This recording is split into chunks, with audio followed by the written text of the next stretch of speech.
Madam Mayor, it is 6:05 and we are live. Thank you very much, Madam Clerk. Good evening, everyone, and welcome to the City Commission meeting of the City of Lake Worth Beach, regular meeting of Tuesday, January 20th, 2026. Can I have the roll call, please? Mayor Betty Resch, Here. Vice Mayor Sarah Maliga, Present. Commissioner Christopher McVoy, Here. Commissioner Mimi May, Present. Commissioner Anthony Segrich. Present. Vice Mayor Sarah Malega will lead us in the moment of silence, and Commissioner McVoy will lead us in the pledge. Thank you all. So given that it was Dr. Martin Luther King's celebration of life this past weekend, I prayed on what words of wisdom that I could speak over us today. So I researched a lot of his prayers and I found something that is actually true today as it was back in 1960, I think it was 61. So please bow your heads. God, we thank you for the inspiration of Jesus. Grant that we will love you with all our hearts, souls, and minds, and love our neighbors as we love ourselves, even our enemy neighbors. And we ask you, God, in these days of emotional tension, when the problems of the world are gigantic in extent and chaotic in detail, to be with us in our going out and our coming in our rising up and in our lying down, in our moments of joy and in our moments of sorrow, until the day when there shall be no sunset and no dawn. Amen. Amen.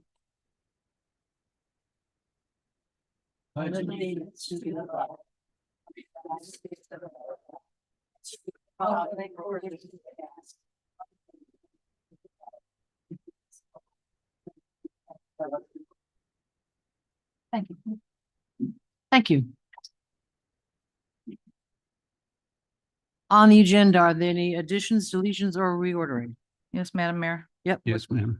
I would like to, since we have a few people in the audience who are here for one particular item that is a consistent item, I would like to ask for consensus to move unfinished business B to under consent agenda before public hearings.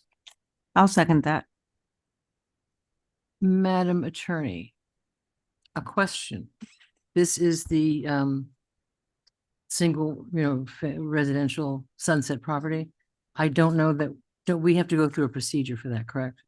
There is a procedure, but it can be moved on the agenda either way. Okay, but if it's on the consent agenda, that's. No, I said to move it under consent agenda. After the After. Oh, yes, okay. after, I yes. understood.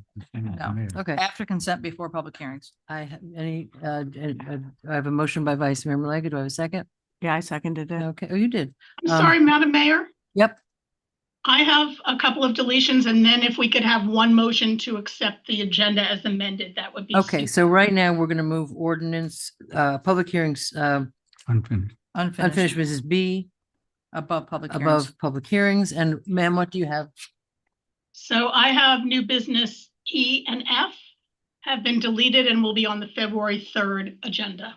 Okay, So that's the interlocal agreement and First Amendment with the CRA, and then the resolution approving the CRA revenue note. Okay, The thank you. resolution improving the revenue note needs to be continued to a date certain. Okay. So that needs a special motion. okay, Oh, so. okay. So when we get there, we'll make the motion. Okay. Madam City Attorney? Yes, please. Okay, but we'll take E off for now. No, F. Yes. F. Okay, No, E. yeah, that's what I thought. Take E E off. is deleted. We're leaving F on and there'll be a motion to move it to the February 3rd meeting. I thought I was right. Mr. McVoy, additions, deletions? Yes, thank you. I would like to pull the item A under consent for brief discussion. Okay. Do we need a motion for this? No.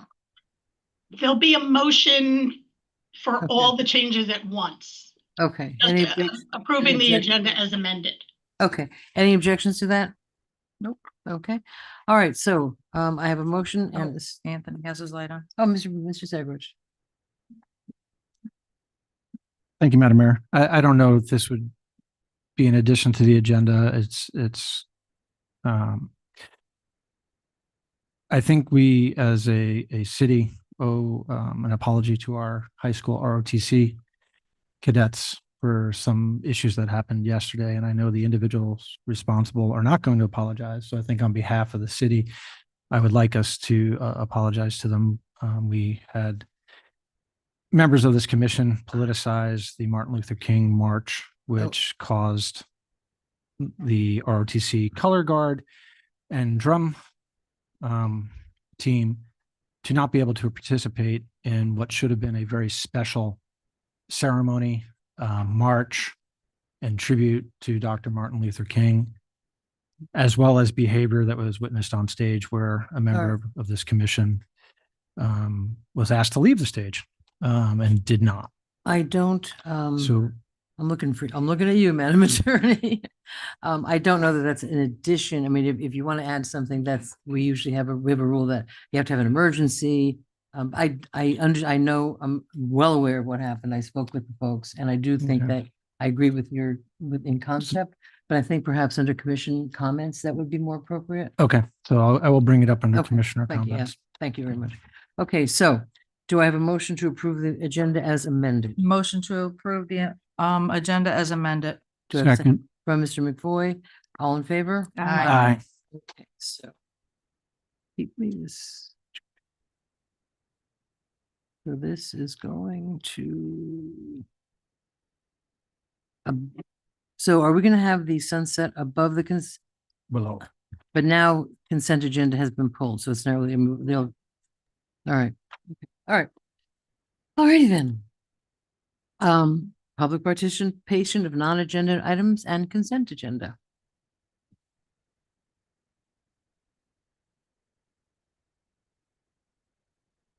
Okay, I'm gonna call your name and then the next person to get on deck. Barbara Erev, followed by Mariana Blanco. Hang on, Jamie, can we pull the podium out so people don't have to try to squeeze in? Is there a way Yeah. to move it over a little bit? Well, Just- no, not you, Miss Peggy. You don't have to do it. I just don't want people to have to step in front of you and deal with it. Thank you. That's great. In the middle? Yeah, yeah.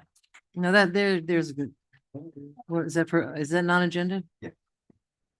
That's fine. You guys are gonna automatically win because they've got their backup.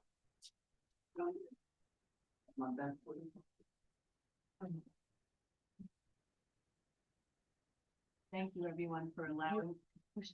And you need to say your name and your home address. Yes, Barbara Erev, and I live at 9361 Eden Rock Court in Delray Beach, and thank you for allowing me to speak.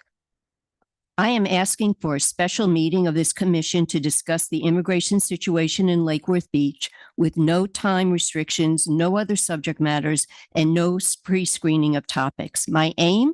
We know that in 2026, a lot more money will flow into Florida and locally to support more immigration operations. I don't want to see a repeat of last year's mass detentions of immigrants in Lake Worth Beach. Worse, I absolutely don't want a Minneapolis-style purge happening here. I have attended a few of these commission meetings now.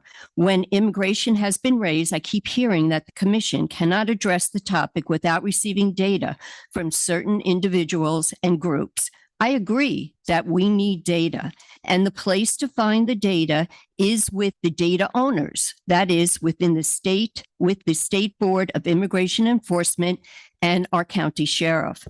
ICE publicly reported that there were 20,000 immigrant arrests in Florida last year. Governor DeSantis stated that his state troopers made 10,000 arrests. If you go to the State Board of Immigration Enforcement dashboard that can be found online, it shows Palm Beach County with the highest number of immigration encounters in the state. Further, we suspect that Lake Worth Beach may have the highest number of immigration encounters within Palm Beach County based on continual reports of ICE and FHP sightings for much of last year and published data that showed Guatemalans with the highest was the group with the highest immigrant arrests, followed by Mexicans. Also, publicly reported is our sheriff's receipt of just under $1 million from the state last year for immigration enforcement, which in part they used to provide jail cells to hold immigrant detainees and to provide transportation for ICE.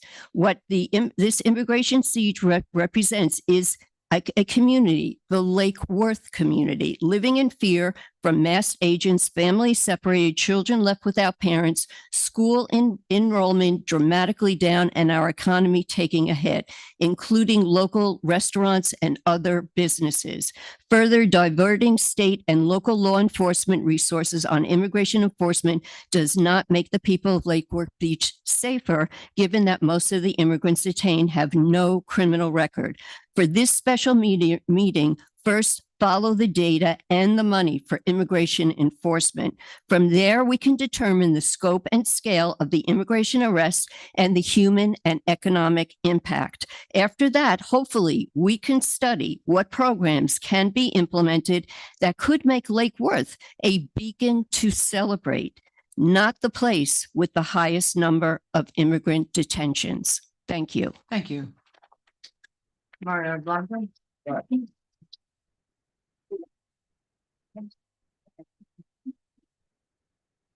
Followed by Lindsay McElroy, followed by Patron Lopez. Commissioners, yesterday we celebrated Dr. Martin Luther King's Day. Address. Oh, Mariana Blanco, 1776 Lake Worth Road. Yesterday we celebrated a day full of activities as it related to Dr. King and his legacy and his work. And today we sit and we're begging you again to listen to the needs of the community. Commissioner Sugridge, you just stated that yesterday members of this commission politicized Dr. King's Day. Everything about his work was political. He believed in civil disobedience. He believed in nonviolent resistance. And I've listened to the previous commission meetings, and I don't know what it's going to take for this commission to say that quiet part out loud. People are struggling in the city. Families are being separated. That's the work that we're doing daily. And I know that a lot of you know it, and I know that you care deeply about the students and the families here. But what is it going to take for this commission to take action, to care about the students, care about the families? Right before this meeting, my last case at 5 p.m. walked a couple holding their 4-month-old grandbaby. Their dad was picked up by PBSO on his way to the store 2 months ago. He was taken to detention. Their mom was picked up on Friday by PBSO on Thursday. She was selling food to support that 4-month-old baby after her husband had been detained. The grandfather was asking us what it would take to release the baby. He's crying as he's rocking this baby.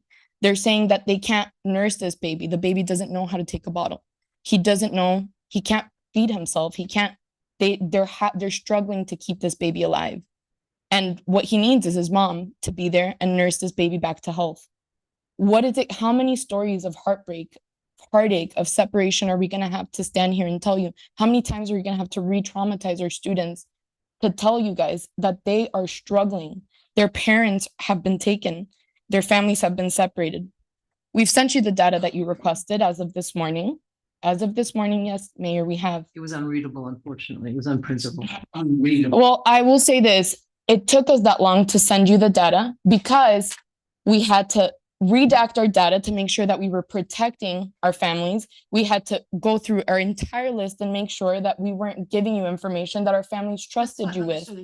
Mayor, I understand that. I will resend you the data. No problem with me. I will resend you the data. But I also feel that you can't expect us as an agency to support the families, to provide basic necessities, to provide family reunification, to help these students, to support the schools, and then to provide you all the data. We want to work with this commission. We do. We want to work with this commission. Your success is our success, but you need to be honest about where we are. And what I've seen has not been honest. We have not been standing up for these families, and it's time that we start doing something for the families and the residents of Lake Worth. We can't continue to give a blind eye, to turn our heads and say that it's not happening. I want to be mild. People are really struggling. People are really struggling. Commissioner May, I know that Thank you, that's time. your students Thank you. deserve better. Thank you. Lindsay, my folks, Lindsay McElroy, followed by Petrona Lopez. Hi, my name is Lindsay McElroy, 1776 Lake Worth Road. I just want to introduce myself to those who may not know me. I've been working with the migrant community in Lake Worth Beach for 12 years now, since I was 16 years old.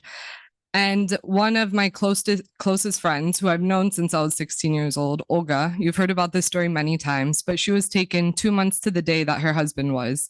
She'd been in this community for 30 years. She has 4 beautiful children. She's been a mom interpreter for attorneys, law enforcement, victim services, for everyone in need. Nurses, my sister's a nurse practitioner, and she's helped with many cases, and she was still indiscriminately taken.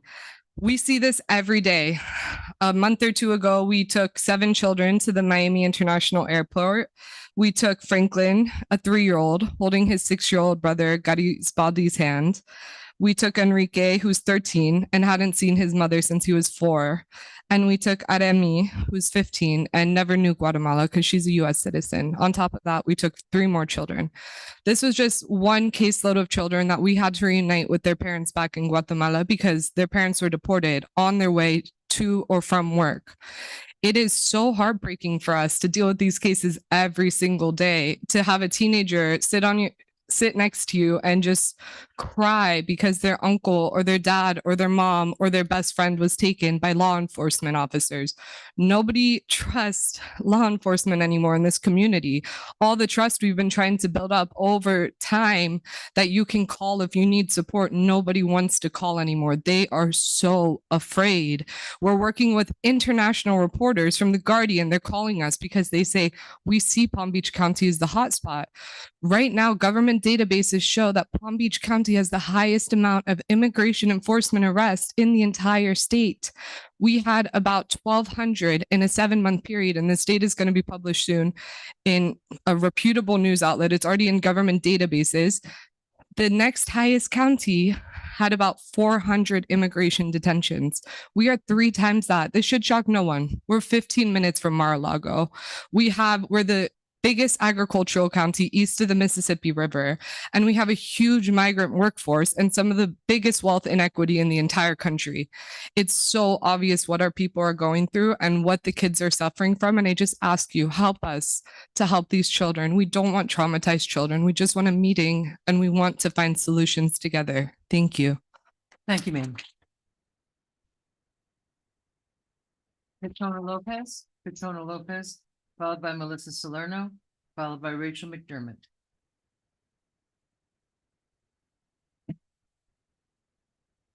Good evening. My name is Petrona Lopez, 910 North J Street. I was born and raised here in Lake Worth, Florida. My parents came to America seeking a safe life for their children and their future. After they fled a genocide in Guatemala, where our family members were killed because they were indigenous. During the genocide, they were treated less than for being Maya. It was the same for me growing up here in Lake Worth. Adults and kids would speak down to me for looking different than others, for wearing traditional clothing, and for speaking my family's native language, Acateco. This became the most difficult for me when I was a teenager. My father was deported, which tore my family apart. I struggled so much and almost dropped out of my senior year in high school at Lake Worth Community High School. The only thing that pulled me through was knowing that I had people for me that cared and showed up for me. As an adult, I see everything repeat again, with my family members and friends having their parents stripped away from them. Today, as people with power, I ask you to do something for these kids who are struggling. Be there for them and do not let them to continue suffering. Show them that you care for them by finding solutions for immigration enforcement breaking families apart. One teenager here in Lake Worth already committed suicide because of the stress that's happening. Please do not let this happen again. Thank you. Thank you. Melissa Salerno.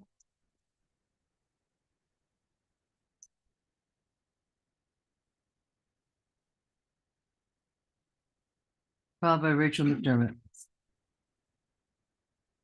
Melissa Salerno, 501 South End Street. Let me open with a fun fact.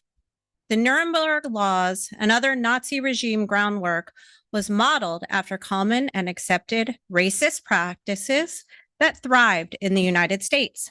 the Nazis found an inspirational blueprint in how we've legally treated Blacks, Native Americans, and other people of color via Jim Crow and other racist laws. The Nazis drew inspiration for their final solution protocol from the grand old US of A. And y'all sit here as alleged city leaders, yet you refuse to lead us. You refuse to stick your necks out for your community that you represent. Under the thin guise of needing data, threats of federal funding loss, or removal from office. Do your eyes, ears, and critical reasoning skills not work? Do ICE goons suddenly act with a moral compass once they are within Lake Worth Beach city limits? Believe what you are seeing in real time every single day. And if you are not seeing the terror, that is your own willful ignorance. We, the people of Lake Worth Beach, demand action from our elected officials. Inaction will lead us to assume one of two things. Either A, you are cowards who value your own positions of power over the safety and integrity of your community, or B, you are racists who actually support the domestic terrorist organization ICE and their practices. In either case, you come out on the losing end. We will not support people who refuse to support our community. We demand the city of Lake Worth Beach speak and act out against the inhumanity, the immorality, and the unlawfulness of ICE now, not later. The procrastination needs to stop. We need action now, and we will accept nothing less. Thank you. Rachel McDermott, followed by Kim Stokes, followed by Ginny Powell. Rachel McDermott, 316 Princeton Drive. I'm here to read a letter to the commission that was signed by 200 concerned residents of Lake Worth Beach. Since last summer, we have been greatly distressed by the recurring and endless arrests of immigrants in our local communities by ICE, the FHP, and PBSO. Based on public statements from federal and state administrators, our fear is that there will be a significant upsurge in these arrests this year. According to federal and state data, Palm Beach County has one of the highest numbers of immigrant arrests in Florida. Within Palm Beach County, we believe that Lake Worth Beach probably has one of the highest arrests of immigrants in this county, given the regular presence of ICE and FHP on Lake Worth Beach streets for much of last year. The reports we have seen state that the majority of the immigrants being detained have no criminal records. They are hardworking and integral to our community, our economy and community. These escalating arrests have led to family separation, children terrorized and left abandoned, local businesses, schools, and local services we depend on impacted, while public trust and public safety erode. For these reasons, we ask that the Lake Worth Beach Commission acknowledge that our community is facing a serious crisis and agree to hold a special meeting on immigration enforcement in the near future to discuss how the city wishes to respond within its jurisdiction. This meeting would provide an opportunity for the commission to review community concerns, learn from approaches taken by other cities and local governments, and consider potential actions appropriate for Lake Worth Beach. Across the country, including in some Florida communities, municipalities have responded to similar concerns in a variety of ways. These responses have included passing resolutions affirming support for immigrant residents, expanding public education efforts such as Know Your Rights campaigns, partnering with community organizations to provide family support and crisis response resources, participating in regional or national networks to share best practices, and exploring ways to improve transparency and communication between local government, law enforcement, and the public. These approaches reflect efforts to balance public safety with human dignity and community trust. We respectfully request that each commissioner be allowed to work with city staff to add suggested topics or proposals to the agenda for discussion at this special meeting so that a full range of ideas and perspectives can be considered.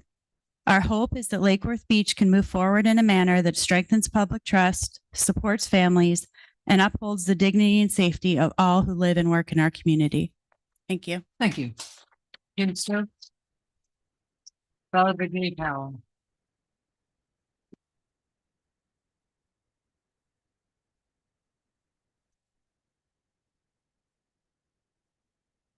Kim Stokes, 1321 North L Street. I want to use some of my time today to just ask you to do some reflection, reflecting on all the stories you heard over the MLK weekend and how much you admire Dr. King and his fight for justice. Then ask yourself why in this moment in history, while you are in a position of power, you refuse to act.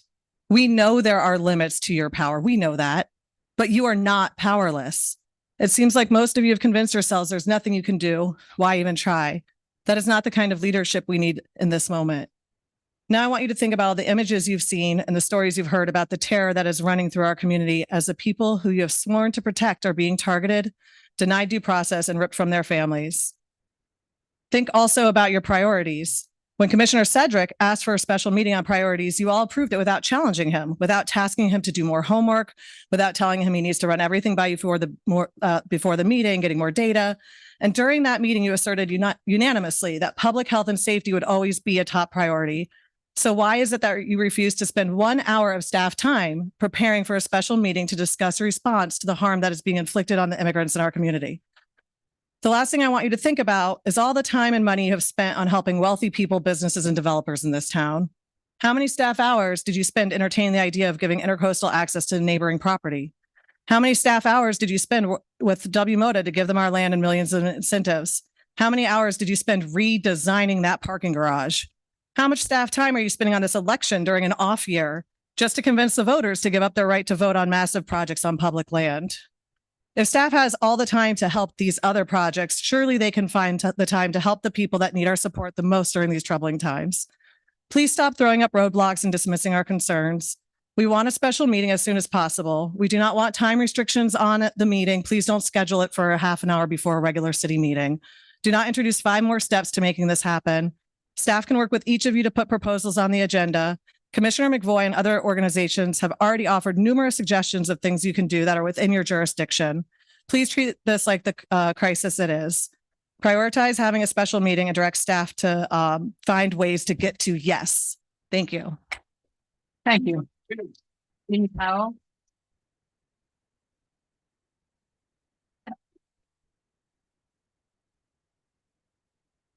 Jenny Powell, 224 North Palmway.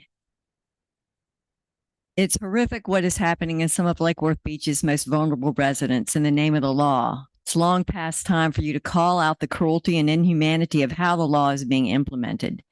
PBSO has gone way beyond their original mandate to only arrest undocumented people who are criminals. Law enforcement is racially profiling and arresting folks with no criminal records, including some citizens. By most accounts, only 25% of those arrested have a criminal history. Some of you have expressed concern about losing city funding if you stand up for the undocumented. If we lose city funding that way, that's extortion and that's illegal. If that happens, I'll call that out and I'll stand with you. You say that some of your constituents like what's happening, that this is happening. If that's true, I say, where is their humanity? Some say immigrants are taking American jobs, and once they leave, wages will rise and Americans will take those jobs. No, it is well documented in our history that that will not happen.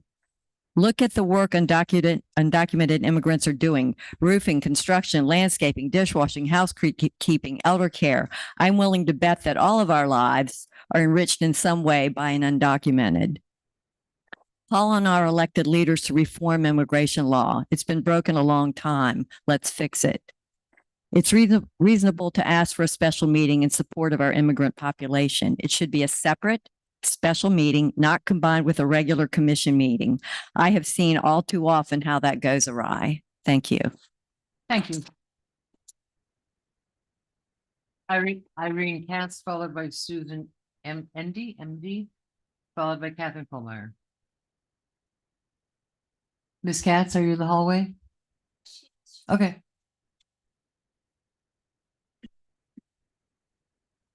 Fine. And then up next is Susan. Is it, I don't know if it's N or MD? ND? Thank you. Irene Katz, 418 North Federal Highway, Lake Worth Beach. The morally repugnant Gestapo-type tactics preferred by ICE is separating families, shutting down businesses, and causing fear throughout our community. ICE is clearly assisted by FHP and PBSO. All of this is done in the name of deporting the worst of the worst criminals, which is a blatant lie. It is widely noted and reported the majority of those detained have no criminal record. There are hardworking gardeners, home health aides, chefs, providing services we all depend on. Their children have been left without a mother, without a father. They've been abandoned. These people are our neighbors and our friends. Public trust is eroding. Public safety is undermined. As the funding for ICE increases, I am fearful that this chaos will only increase. The cancer will continue to metastasize. It is time for the commission to address this crisis at a special commission meeting. You were elected for more than just making more buildings. You were elected to take care of your community. Thank you. Susan Edmond, followed by Catherine Kohlmeyer.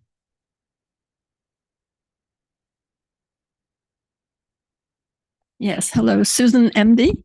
I live at 1 South Lakeside Drive in Gold Coast Towers, across from the construction area that was once the Gulfstream Hotel. I'm here tonight to support my friends in everything they're doing to try to improve the safety and the peace of mind of everyone living here. We cannot allow poorly trained, unidentified, and masked ICE agents to continue intimidating the people in our town, people who live and work here, and many who are exercising their right to observe and document ICE police actions. We have a right to protest against blatantly cruel, brutal behavior toward people who are picked up randomly without warrants, purely on the basis of their skin color or their accent. And it's becoming more and more shocking every day. I came here at age 6 weeks to live in Lake Worth with my parents from New York. And I lived here and went through the school system, through North Grade School and high school, Lake Worth High.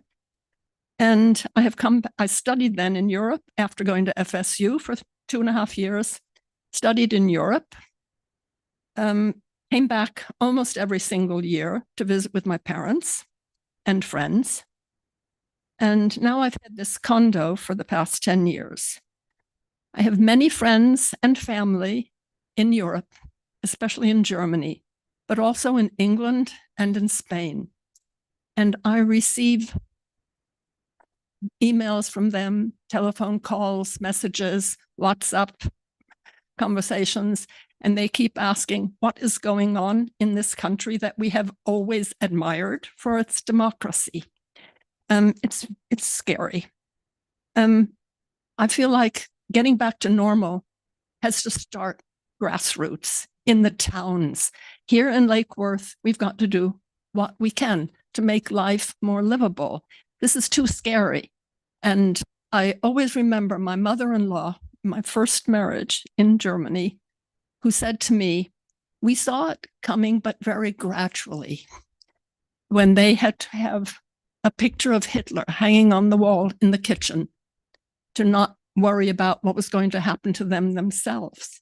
And since I've heard and seen these things in Germany, but also in Spain, just about the things that had happened there in the years before I moved there, we have got to do what we can now. And it means just more respect for everyone. And somehow we've got to keep this calm enough to have a good influence. Thank you. Thank you, ma'am. Catherine Kohlmeyer, followed by Melissa Estrada. Ms. Estrada, do you want me to read this? I don't know. You want me to read? Okay.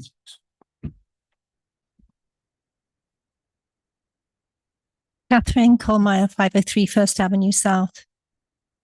First of all, I couldn't believe my ears when I heard someone say that there was a political message at the MLK Martin Luther King Day, and that was a problem.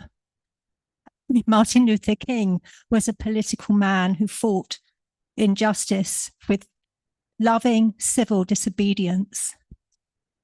So I just don't, it just blows my mind. Anyway, last meeting, this immigration crisis issue was on the agenda for discussion and was timed out. Commissioner Segrich proposed the item be removed, suggesting there was nothing to discuss. Commissioner McVoy asked for the item to be moved up the agenda, but that was denied by a vote of 4-1. Apparently, the Commission collectively does not have the will or is afraid to address this. There are things you can do. Please do hold a special meeting in which the Commission can discuss and consider actions. I have heard commissioners say they do not know what is happening. So request the data from the agencies that have the data, as Barbara Erev said.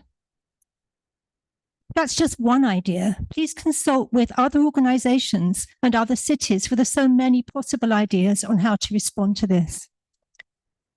I have heard commissioners say that we live in a country of laws, and so suggest that the immigration enforcement activity that has been happening is merely applying the law. How is detaining and deporting people who have lived and worked here peacefully and law-abidingly for years, leaving their children alone, applying the law? This is cruel and unusual punishment is unlawful. Residents have stood here and given their own experience of unlawful, brutal law enforcement activity. There is so much news locally and nationally of inhumane, unjust, unlawful things happening right now. If you don't believe this is happening, there is evidence, but not if you look away and refuse to even acknowledge there is something to discuss. I have heard you call over and over again for consensus and unity. What kind of unity are you calling for? Unity that sees injustice but doesn't want to create a scene about it? The kind of unity when we all look at the same video and some see murder and others choose to deny the obvious? If you turn a blind eye to this, you are calling for appeasement. There is a larger context here, nationally and internationally.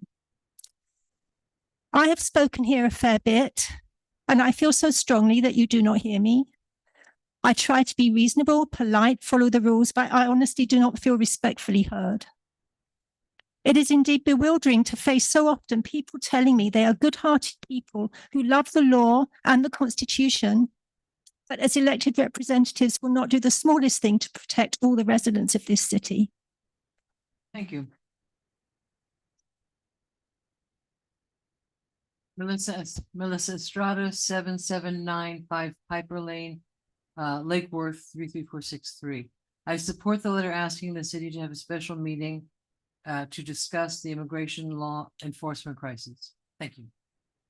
Peggy Fisher, followed by Davey. Oh boy, it's pencil. It's so late. Davey? Okay, so you know who you are. Okay. I don't. Peggy Fisher, 508 North A Street. I'm assuming each of you has seen this header on an email that was sent to the commission. And I've highlighted the places where my name appears on that email. Yesterday, I learned that an email from an everyactionadvocacy.com account was sent to maybe all of you, some of you, I don't know, under my name. The subject line said, I'm co-signing this letter to demand accountability in Lake Worth. I did not send the email nor co-sign anything included in that email. Using someone's identity without permission is unacceptable and hurtful. I know because a resident of the city has been using my identity for almost 2 years to harass me. I've had referrals for services to religious entities, private companies. I've had residents who have lost their pets sent to my house because supposedly it was at my house. I've had all sorts of things. I've had comments submitted to the city clerk to be read under my name or my daughter's name. I don't know who set up and paid for the Every Action account, which is a paid service with Bonterra, the parent company based in Austin, Texas. However, it is inappropriate for the account holder to use residents' names without permission in order to influence the commission by the quantity of emails received or by implying support where none was given.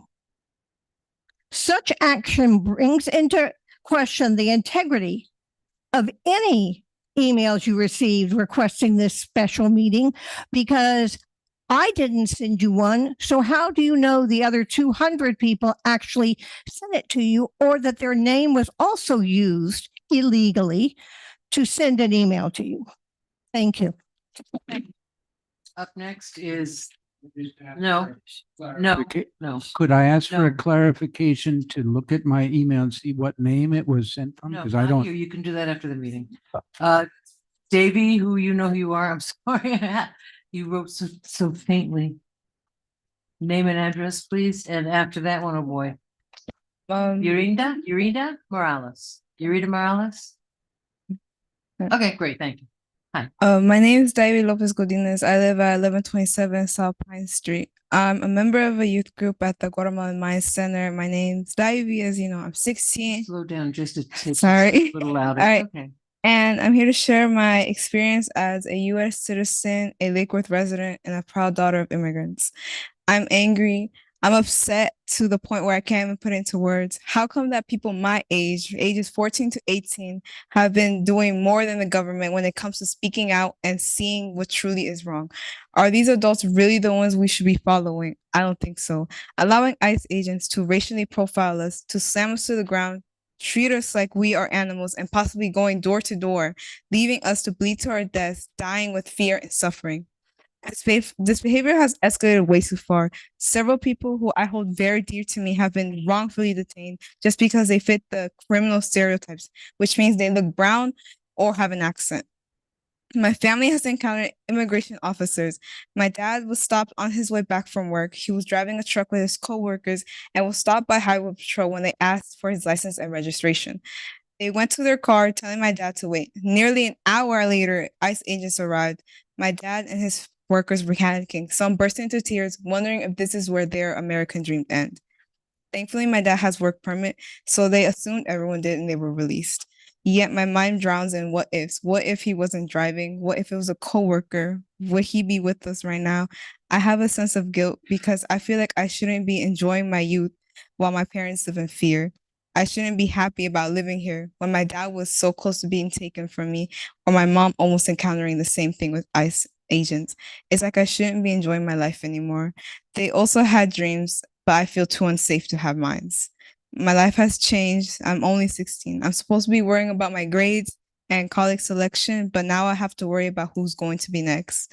I hang on to a string of hope. I stand here strong, putting on the brave face when in reality, I'm terrified for what the future holds for me.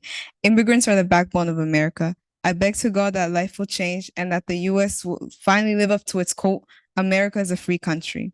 I plead, please have a special meeting about immigration. Don't allow mass agents to terrorize us. Help us not live in fear each day. Thank you. Thank you.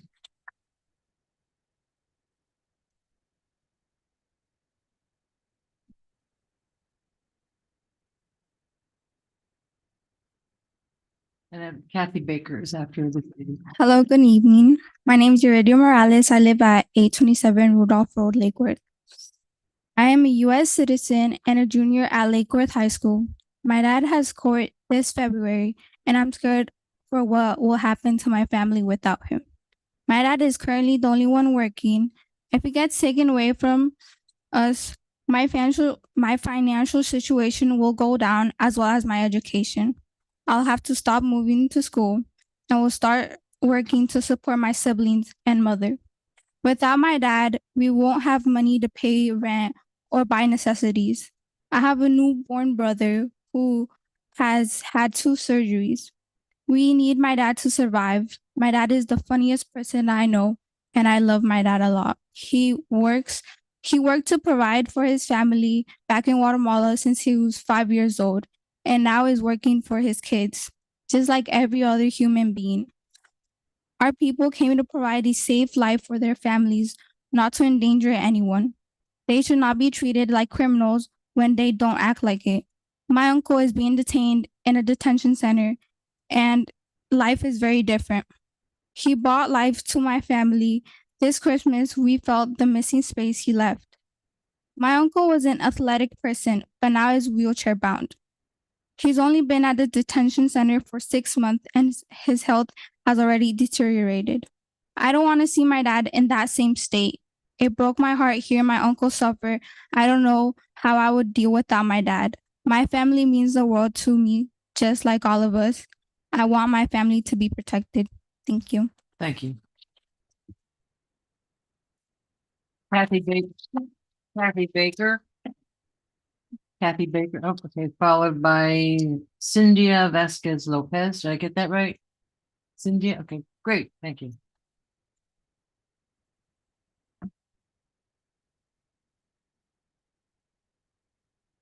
My name is Kathy Baker, 6077 Homeland Road, Lake Worth. I am the founder and director of the Through Nicholas Foundation, which gives direct support to the Indigenous Maya community. I help support and stand in solidarity with 9 Indigenous people here in the community. They are here in exile from Guatemala. They are human rights leaders and land defenders. They suffered in the genocide, were direct victims, and witnessed their family members being massacred. One of the men was a direct key witness in the trial of the genocidal dictator who was found guilty of crimes against humanity and genocide. They are here in a community in exile because of the persecution for their activities during the genocide and since. They are honorable men. They don't deserve this persecution from our government. They left there as victims of a genocide and they're being re-victimized. They did not come here for a better life. They came here for life itself. Have the meeting, please. Thank you. Thank you.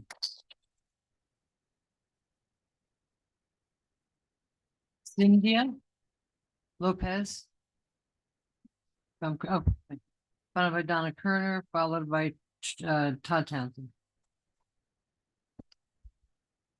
Cynthia, 609 South J Street. Good evening. My name is Cynthia, and I'm a U.S. citizen and community member of Lake Worth. This community was vibrant, filled with culture and love, but now there's a huge change in our neighborhoods. You celebrate our culture all the time, but where are you to protect us? We need policies enforced that help out our community. Everyone should learn to love one another for our differences, since we all bring something special to the table. My cousins who are in elementary school didn't have the opportunity to say goodbye to their father. My uncle, who was on his way to work when he was pulled over and taken to an ICE facility. My uncle suffers from a terminally ill illness and was working to save up money for his kids so that they don't have to suffer much financial loss once he passed away. In the facility, he fainted. An immigration officer told him that if he passes away, it's just another body in a bag. This shouldn't be normalized. Love should continue to exist. How can you sleep at night knowing that there are kids who need you, yet you turn a blind eye? Use your power for good, not for your own benefit. I shouldn't be afraid to go out and have to pray that I don't get racially profiled like my family and friends have been. Now hear us out and stop pushing back on policies that help our community. Put yourselves in our shoes. Thank you. Thank you. Donna Kerner?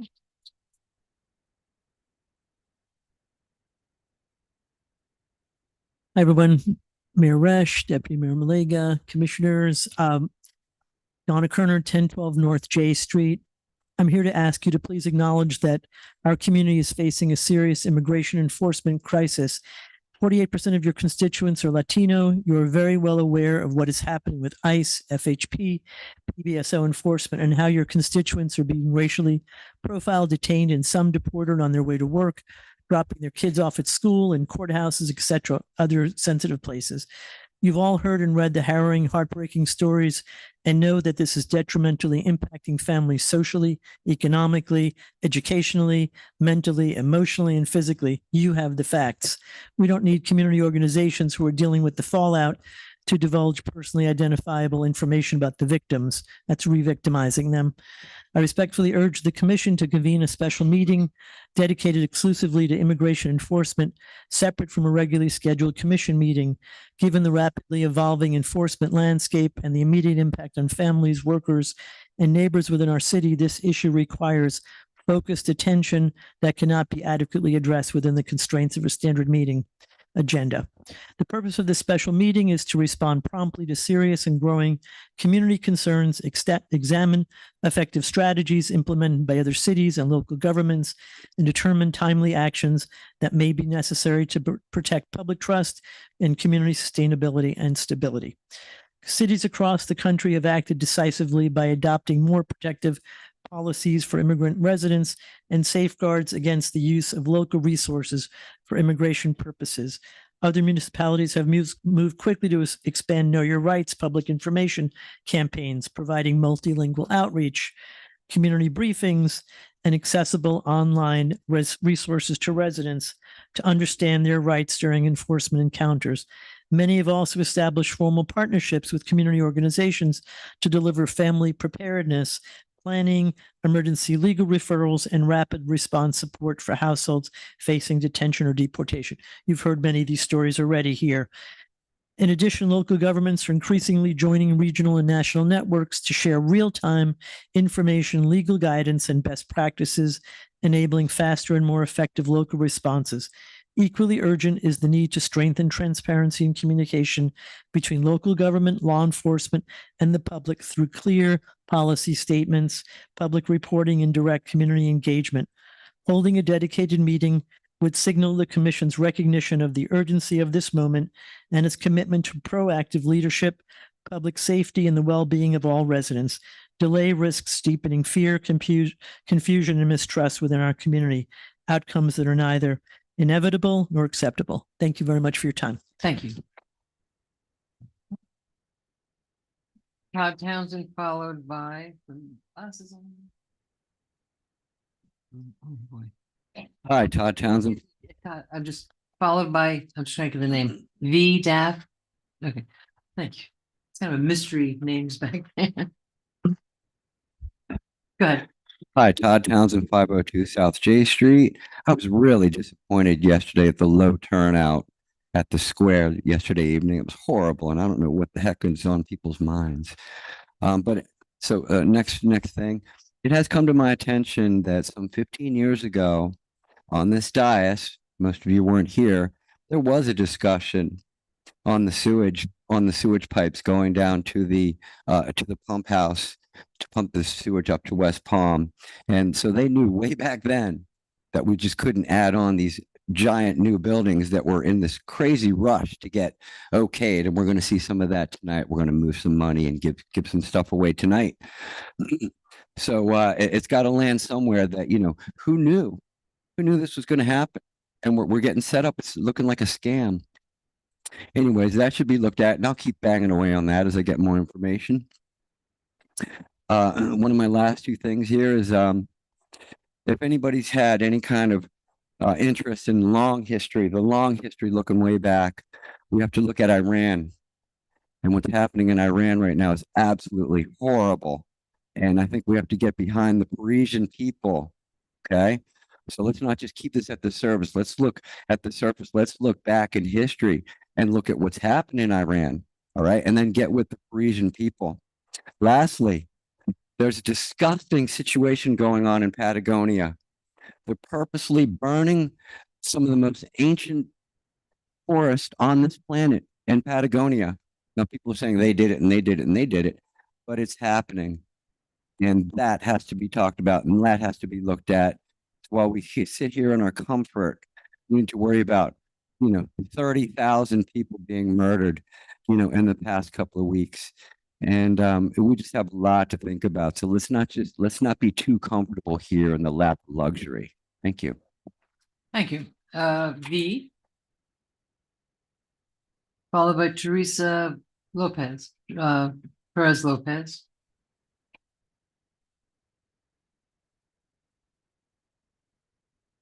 B. 1134 19th Avenue North. Your last name? Aiello. I'm feeling ashamed that so many members of the impacted community, people who are being impacted by immigration, had to come and personally beg for a special meeting or beg for any action on this matter, as people are afraid, they're terrified for their community. Not only our Maya community here in Lake Worth, but the Haitian community in Lake Worth is also terrified. And I just want to reiterate the seriousness. This isn't simply people being stuck in a, bureaucratic nightmare where they, have to go to immigration court or something. This is people who are picked up and put into cells that are not fit for human beings. These are people sleeping on bare floors in immigration detention facilities in Florida before being shipped across the country and maybe even out of the country, still in custody. These are people, and I don't want to scare the youth who have come to speak to you today, but they already know better than I do that 11 people or more, as we have underreporting, have died in Florida in the last year in ICE custody. So when we come and we speak to you with this urgency, it's because we're afraid for people's lives. Haitian immigrants, Guatemalan, Mexican immigrants have died in our state. So when we fail to act, when cities fail to act, it's a life or death situation. That's it. I just think that our Maya community needs to be protected, especially because we need to be proud that they are speaking some of the rarest languages in the world. And instead of looking at this as simply a bureaucratic issue, we need to be looking at it as how you can make history by stepping up and protecting people who exist here and may not exist in other places in the country. Thank you. Teresa Perez Lopez, followed by Noam Brown.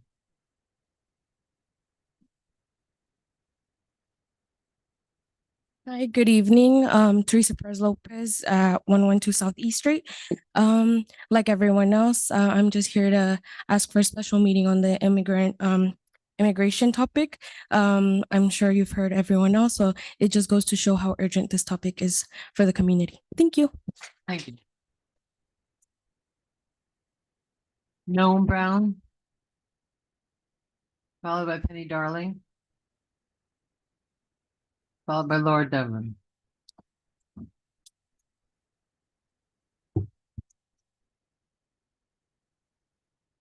Noam Brown, 1701 North D Street. Yes, I am truly baffled at this commission's, just from one of the previous meetings where we were discussing that, you were discussing this, and people were bringing forth examples of things that were happening, and you seem to not believe that it was actually happening and that it's still happening. To not, well, I don't know, can we verify that this is happening? Do we have the data? And then you're relying on a nonprofit organization who is working night and day, tirelessly, trying to provide services that at this point isn't even the kinds of services that they were, originally meant to be doing, but they're doing it. And now on top of that, they have to provide you with data where we've been asking you to ask the agencies, the law enforcement agencies that are actually doing these things to provide some of the data, but no, you won't ask them.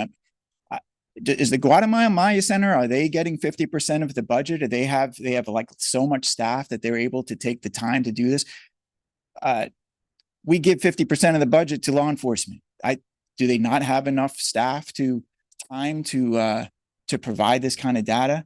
These are the things that baffle me. They frustrate me, and I don't understand that direction. If you're saying you can't do anything because this is the law, I'm flustered by that as well. I mean, Jim Crow was the law of the land. Slavery was the law of the land. People can't speak out against that. I mean, this is the law of the land, and you're like, well, there's nothing we can do about it. Are you just going to stay silent about it? You know, is that what we do when we see a law that is unjust? And you know, look, we're all responsible for speaking up, and we're all responsible for paying attention and to you know, respond to what is happening as, you know, residents and you know, people who live in the city. But you in particular are in a particularly unique position as elected officials and you know, policymakers to, you know, exercise that influence, and that you know, not just that influence, but the power of being able to enact policy, but also to make statements. You know, you do have a particular influence being elected officials, you know. So Thank you. That's time. wonderful. Thank you. Penny Darling, followed by Laura Devlin, followed by Ben Brown. Hi, good evening. I'm Penny Darling, 1701 North D Street. And I guess I'm kind of unknowingly mirroring what Noam Brown just said, because I feel truly confused and let down and disappointed. We've been talking about this for many months, and I know you all are educated, intelligent people. I know that you see what's happening, and I really believe you care. I do. And I know some of you are activists in the community. So I know you all can hold a special meeting, and the Guatemalan Maya Center has committed to be a partner, to share the information that you might need, to help brainstorm, to share resources and ideas. And you have staff who can look into things other cities have done. You don't have to recreate the wheel.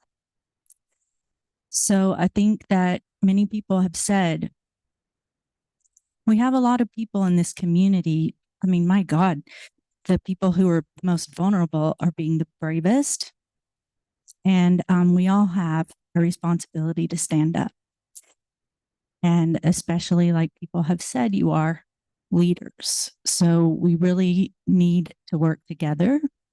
And I know we have the Guatemalan Maya Center, and we have obviously many, many citizens who will work in cooperation. And, you know, I think most every one of you watched the video yesterday morning at the breakfast. That was an amazing video created for the Guatemala Maya Center, interspersed with clips of Martin Luther King and how relevant that is today. When Martin Luther King stood up, spoke out, put his chest out on the front line, along with hundreds, thousands, tens of thousands of others. And, you know, he put his life on the line, as well as many others. So to speak up and make statements and see what can we do within the realm of possibilities, I think you can do that. I believe you can do that. And so I am urging you to hold the special meeting. Let's brainstorm, let's be open-minded, and let's figure out how we can move forward together. Okay. Thank you. Thank you. Laura Devon, followed by Ben Brown, followed by Malcolm Hodges. Good evening, Laura. Excuse me, Malcolm Hodges is on a agenda item, so I'm going to pull his name for now. Good evening. Laura Devlin, 727 North J Street. 2 weeks ago, this commission held a 5-hour meeting and talked incessantly about every other agenda item topic in a stream of consciousness, besides the one that citizens waited 5 hours to speak about, the immigration crisis affecting many Latino and Latina citizens in our city. Families are being torn apart. Children aren't going to school. Businesses are failing because of a lack of employees and customers. No one kept track of time until 10:43 p.m. when, oh, surprise, there's no time to start a new agenda item.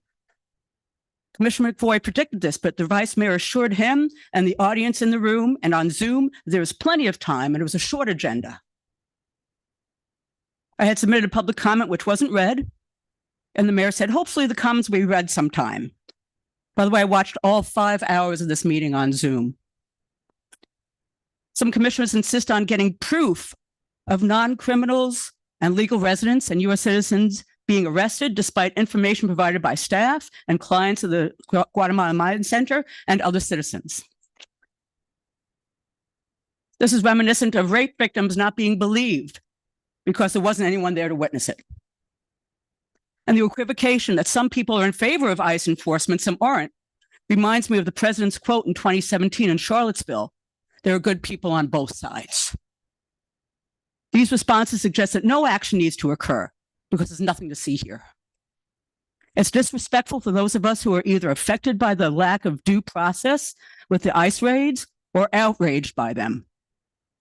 People are not making up stories.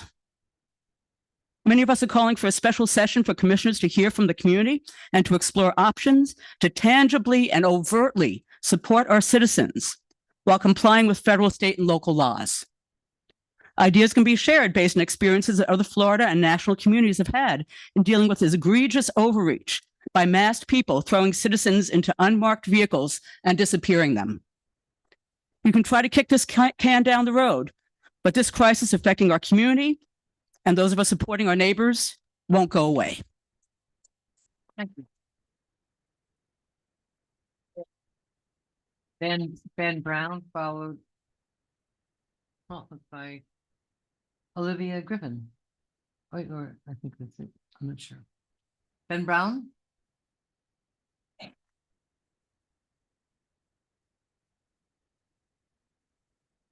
Ben Brown, 918 North Palmway. I'll do my best to speak clearly over the mask. I'm just getting over a cold. I'd like to speak directly to Mayor Resch and Vice Mayor Malega because I campaigned for you both when you first ran. And I would say I don't think it's overstating to say that you came to your positions among a wave of yearning for systemic change. In a moment when over-policing and racial profiling was a highly visible issue across the country, and in a moment and in a year when our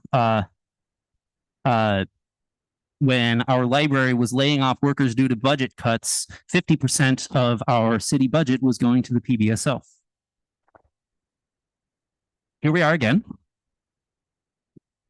facing a similar issue, except that the police in question have seemingly no purpose beyond said racial profiling. To not be euphemistic, these are fake cops harassing and abducting our neighbors for the fake crime of their very presence. I request an urgent meeting to discuss this issue without time constraints. Thank you. Thank you.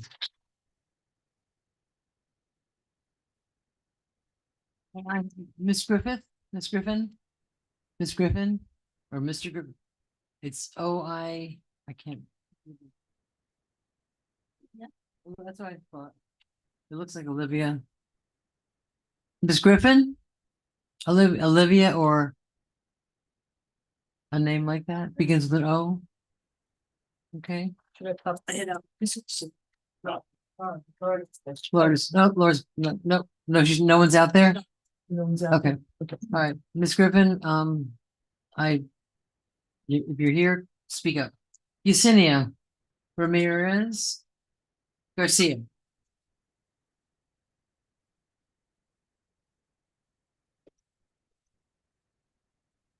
Hello, everyone. My name is Yesenia Ramirez Garcia.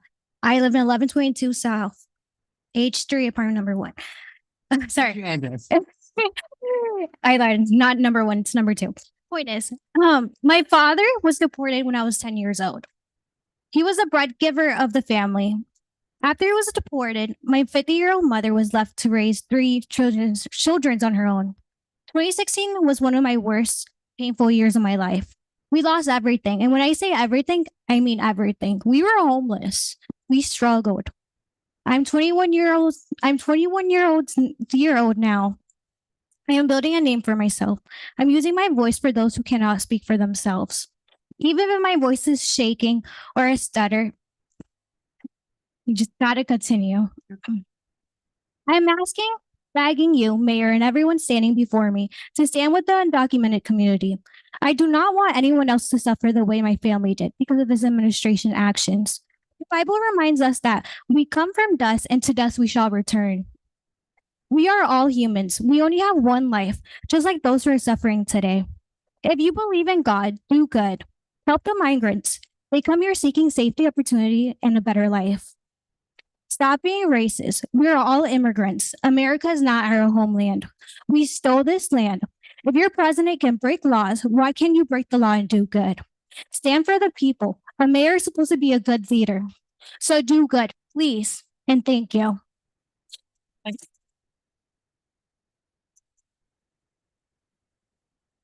That's the end of the public comments. Approval of minutes. Our city, let's have a motion for the approval of minutes. Motion to approve. By Vice Mayor Malega. And, nope, Jinx, you can have it. Second. By Mr. Segridge. All in favor? Aye. Now, our city clerk has asked to speak about our new format. Madam Clerk, I'm turning this over to you. Thank you, Madam Mayor. I'm going to share my screen. I don't know if anyone noticed that the minutes, which have been timestamped for a while now, were not timestamped. But I just want to show you, if you see my screen, this is the city website. And if you go to government and go to agenda and minutes, this is what you see, all of the meetings, and we have the audio and video. So I'm going to click on the little, looks like a film reel, and show you, this is how the meetings used to be. So you see the meeting and you'd have to look at your, you'd have to look at the agenda and move ahead to where you wanted to see a particular item. But now, starting this month, this is the January 6th meeting. So now you can click, the agenda's on the left, the meeting's down here, and you click on what you want to see, and it automatically will advance to that item. So that's a big improvement, and there's no longer a need to timestamp the minutes because we timestamp this way, and it's going to be easier to get to the items that people are interested in seeing without having to scroll ahead and look at minutes and look at the meeting. Thank you. Thank you very much for setting that up. That's wonderful. Thank you. I know, we're very excited about it. So it started in January. So going forward, all the meetings will be like that. So much easier. It's so much easier. Okay. Consent agenda. We, Mr. McBoyd, pull the consent agenda. Thank you.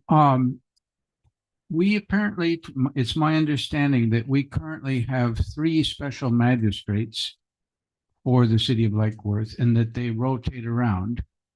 My understanding further is that this would add a 4th. And the more that you have, the less frequently, since they seem to do it on rotation, you come around, you know, to your turn to be the special magistrate less frequently, which means probably that you're less familiar with things going on with the city. I'm curious what the basis was for increasing from 3 to 4. I heard something in a one-on-one that gave me some concern, but I'd be interested to hear what the rationale is. Madam Attorney, want to address that? Thank you. Sure. So we have had some cases in the past year or two where there have been conflicts. So we've had to shift rotation. We have also had times when more than one magistrate is on vacation at the same time. So again, just shifting things around. You all have your regular code enforcement hearings and parking enforcement hearings that are heard by magistrates. We're not looking to increase the use of the magistrates, but it's nice to have additional options. And we were asked to see if we could find someone else who was interested in joining the rotation. So that's what we did. So is it a standard rotation, 1, 2, 3, 4, 1, 2, 3, 4? No, each division that uses the magistrates rotates through them in different ways. And I'm not sure how that works with their system, but their staff is who chooses. Okay, but essentially when when someone appears before the special magistrate, what they're doing at that point is weighing the evidence before them. Correct. As though a judge would do the same thing. And when we have judges, we have retired judges that come in and you never see them again, but you have your hearing in front of them, you present your facts, you present the law, and that's the ruling. That is correct. So this is essentially the same. Yes. Just a follow-up question. You mentioned, Madam Attorney, that you were asked, or the attorney's office was asked to look for another one. Could you share with us where that ask came from? I have, it's not uncommon. We have been asked in the past several times to see if there were additional magistrates who might be available, because that isn't answering my question. It came from a staff person. From staff people and from commissioners. The reason that I raised the concern is that when I asked about this in a one-on-one meeting, out popped an answer, well, staff was unhappy with some of the rulings of some of the special magistrates.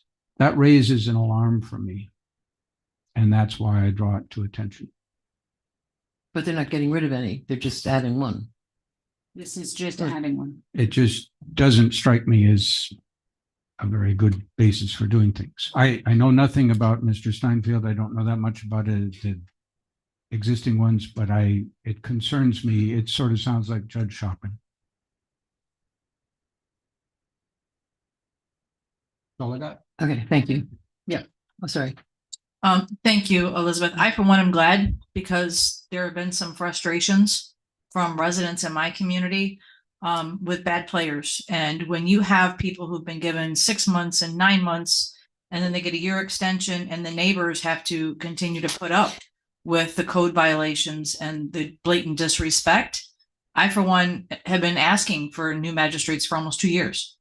And I just think that it's somebody that if we have code and we have ordinances and we have rules and regulations, everybody should have to play by the same rules. Again, it's all equitable. And we have some unbalances. And my phone, I get a lot of phone calls that people are like, why isn't code doing their job? Code's doing their job. And then they go in front of the special magistrate. Well, we're going to give you another 6 months to take a broke down car out of the front of someone or to take a board off a window. You don't need 6 months. So I think that this is a good thing.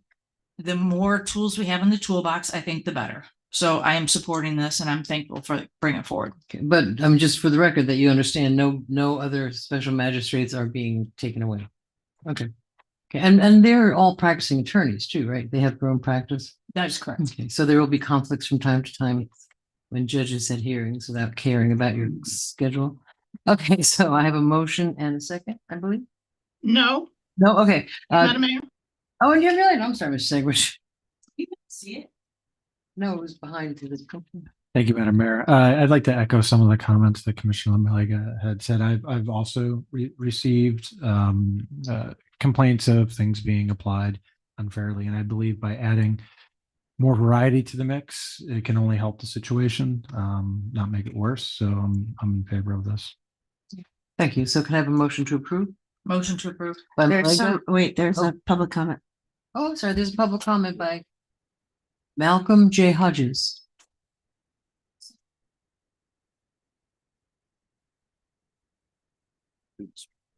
Hello.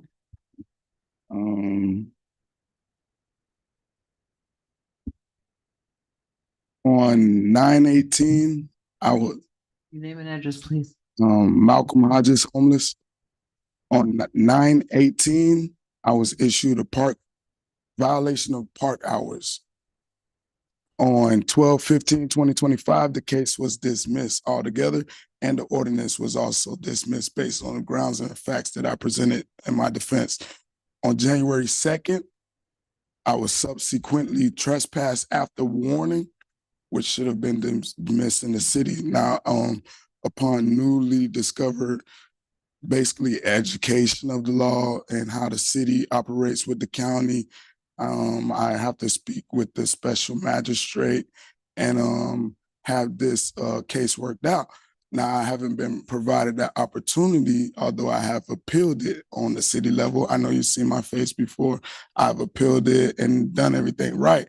And that's partially why I was, the case was dropped altogether in the county level. So what I'm asking is that this case and this trespass that goes along with this case that just jumped out of the blue also be dismissed, because I don't want to go to jail anymore for visiting a park. Okay, I'm going to hand this to the city attorney. The city attorney was also present at that court Okay, date, but- and they were notified, and I have proof of that. Could I show you? No, ma'am, sir, sorry, we don't take evidence. Okay, yeah. All right, appreciate it. Okay, we have a motion and a second. Any, Madam Clerk, do you have any public comment? No, because this was consent agenda, but I'm sorry, heard the vice mayor make the motion. I did not hear a second.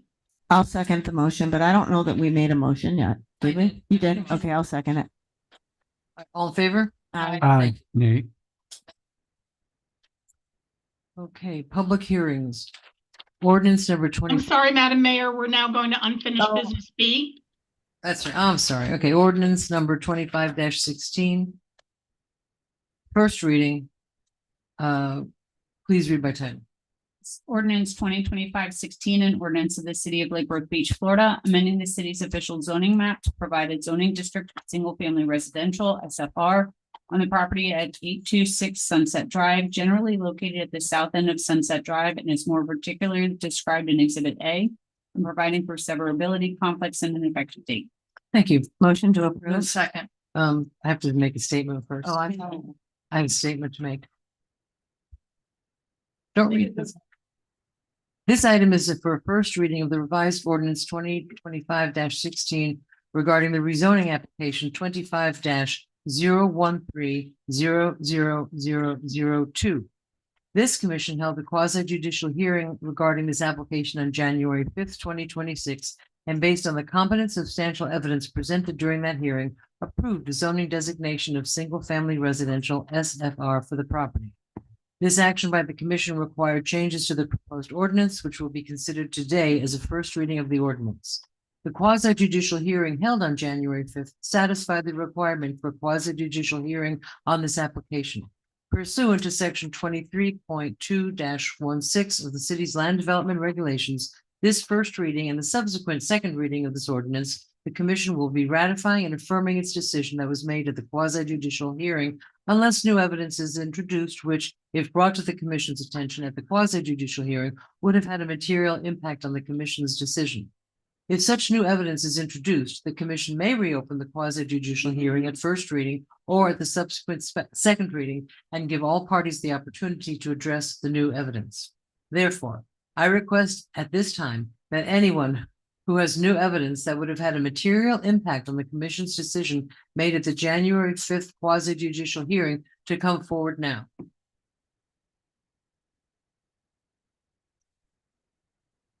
Any individual wishing to present new evidence, please make their presentation. Evidence, not opinion. Well, what is there? Do any members of the commission have questions? No, I'm getting no response. Okay. No. For the record, just one. No, For the record, no. for the record, no. Is there a motion to reopen the quasi judicial hearing based on new evidence? We have no new evidence. No. We will now go to public comment. People who submitted cards at the meeting will be called up to speak for 2 minutes each, after which public comment cards to be read into the record. If you speak here this evening, any comment card you previously submitted will not be read into the record. If the quasi judicial hearing was reopened, I close it at that point, but it wasn't reopened. Okay, we have a few comments. I'm sorry? Yogan. Yeah. I'll pause. Jane Shoemaker, please come up.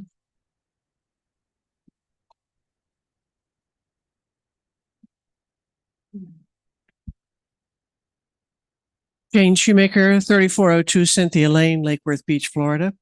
I just want to thank the commissioners for listening to their concerned citizens' constituents. I believe the SFR zoning is the best zoning available for the 4-acre Sunset property. However, I want to remind all of us that we will need to keep an eye on building plans going forward so that the best plans, keeping the surrounding communities in mind, are implemented. Keeping an eye on pressure to the surrounding wall structure, bonding, guaranteeing the safety of the perimeter wall, the critical handling of drainage challenges, respecting the natural areas, treasures on the property, and more. Let's maintain our vigilance so that the Sunset property will be a welcome addition to the surrounding community. Thank you. Thank you. Amy Mihalik. Followed by Ruth Lynch. Followed by Dr. Lynch. Hello, Amy Mihalik, 2032 Collier Avenue. I want to express my gratitude to the commission for supporting single-family zoning for the Sunset property.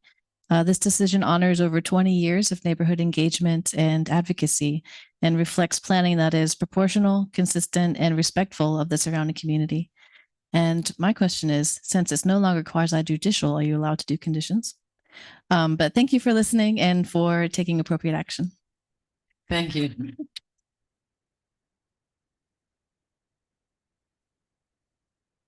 Ruth Lynch, then Dr. Lynch, and then Todd Townsend.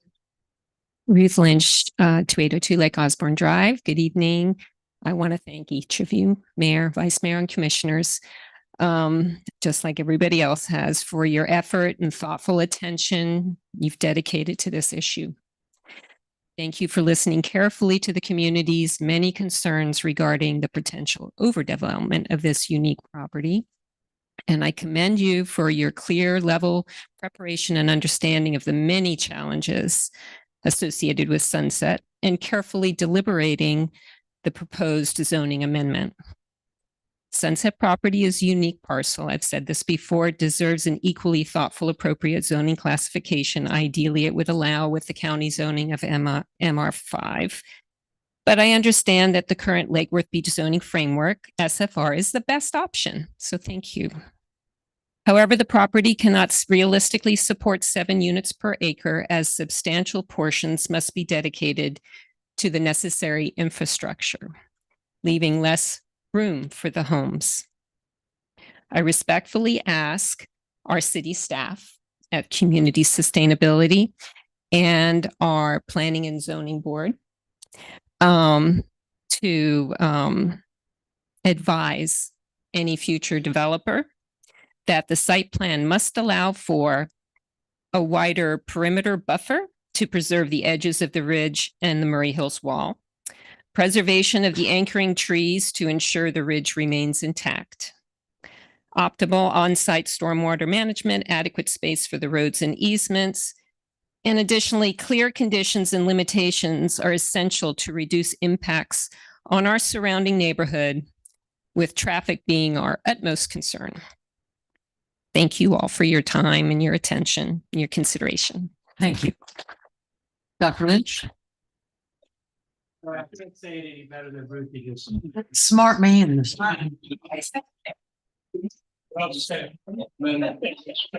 Brilliant. Todd Townsend. Madam Clerk, do you have any public comment on this?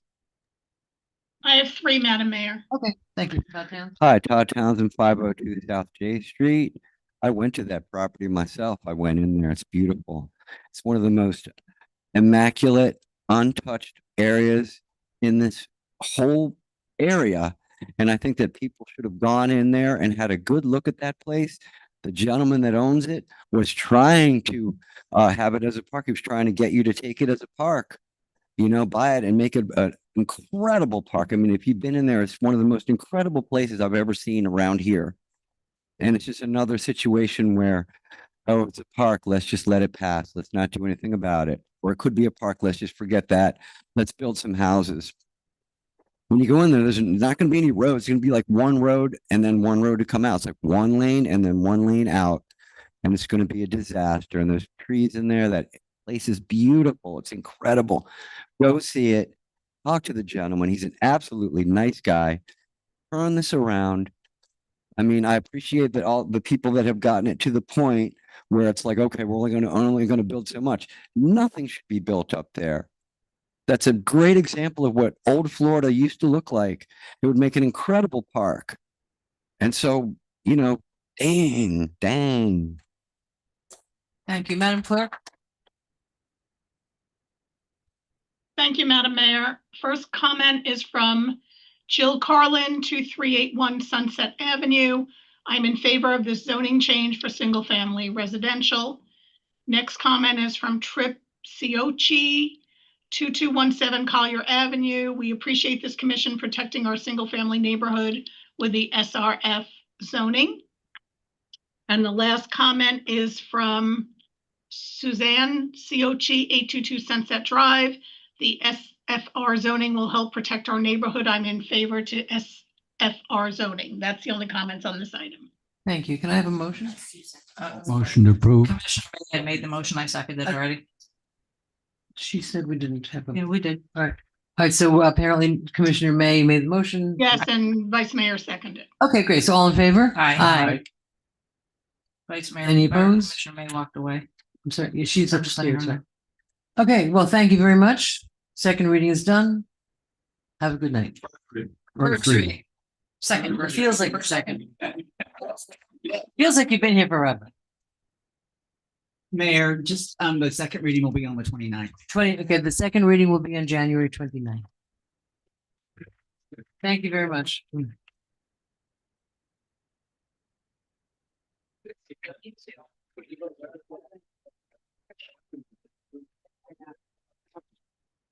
Okay, now public hearing.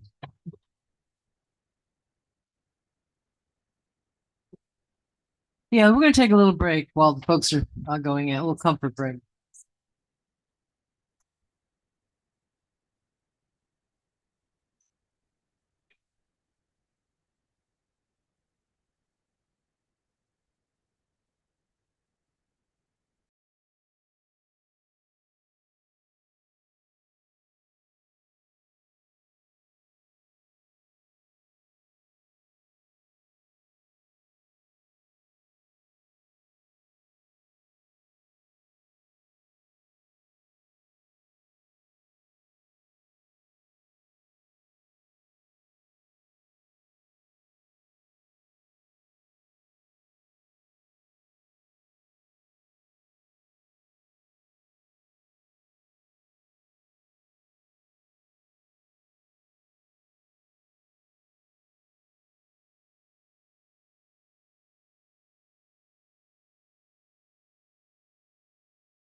Madam Clerk, oh, Mayor, there she is.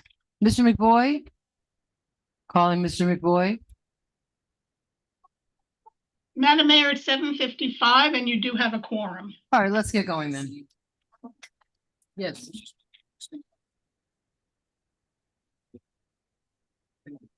Oh, yeah. Where are we? Where are we? Public hearing A. That. Madam Clerk, where are we on the agenda? Public hearing A, Madam Mayor. A, okay, we're just there, okay. All right,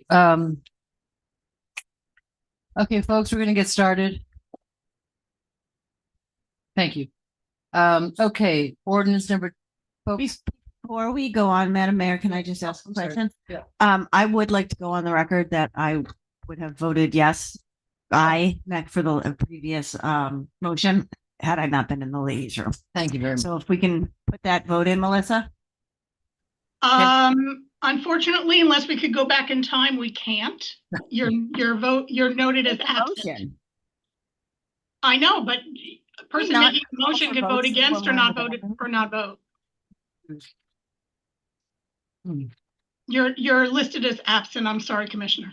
Okay, but the record does reflect that Ms. May was definitely in favor of that motion and has been supportive of that for a very long time. Yes, she made the motion, so.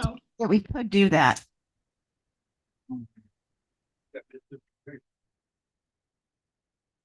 Because I asked how can that happen, and that was what I was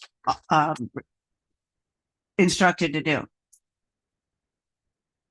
So, Madam Attorney.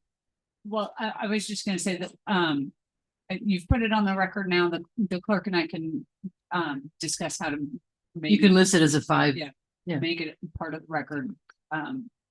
We'll have to look at I don't know if it's a matter of the system or just what, but we'll look at that. Yeah, because at the end of every ordinance, there's a list of who voted A and I, and your name would be. Correct, but she said I would be listed as absent, and I don't want to be listed as absent. I could put in parentheses, but would have voted aye had she, but would have voted aye. Would that suffice for everyone? Can we just retake? Can we retake the vote? I can't do anything because I I make a wasn't here. motion to rescind the vote. Okay, all in favor? Aye. Aye. Okay, we have a motion by. I think we need a second for that, wouldn't we, Madam Attorney? Was seconded. I just Mr. McBoy I'm sorry, I didn't hear you. A Okay. lot of people talking. Mr. McVoy seconded the motion. And who made the original motion? May. Okay, May? Okay. May did. Ms. May made the motion. Who seconded it? Me. Okay, all in favor? Aye. Thank you very much. Thank you. I appreciate you No, of guys. course. Thank you. Okay, public ordinance number 25. It was kind of at the middle where we, ordinance number 25-29, second reading. Motion to approve. Do I have a second? Second. Wait.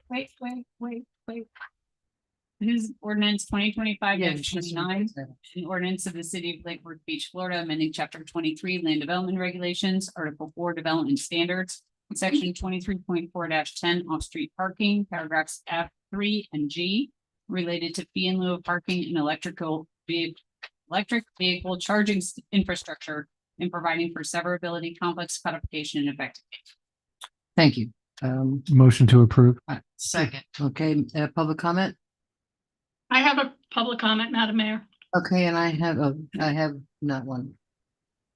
Okay, go ahead. I'm sorry, did you say you don't? No, I don't have one. I have one for. Oh, okay. Steve Miller. The one comment is from Sam Smith, 109 North Palmway. I have concerns about the city's development standards when it comes to off-street parking. New development should be required to provide more parking for residents. And this should include the plethora of fourplexes sprouting up all around, up and down South Ocean Breeze.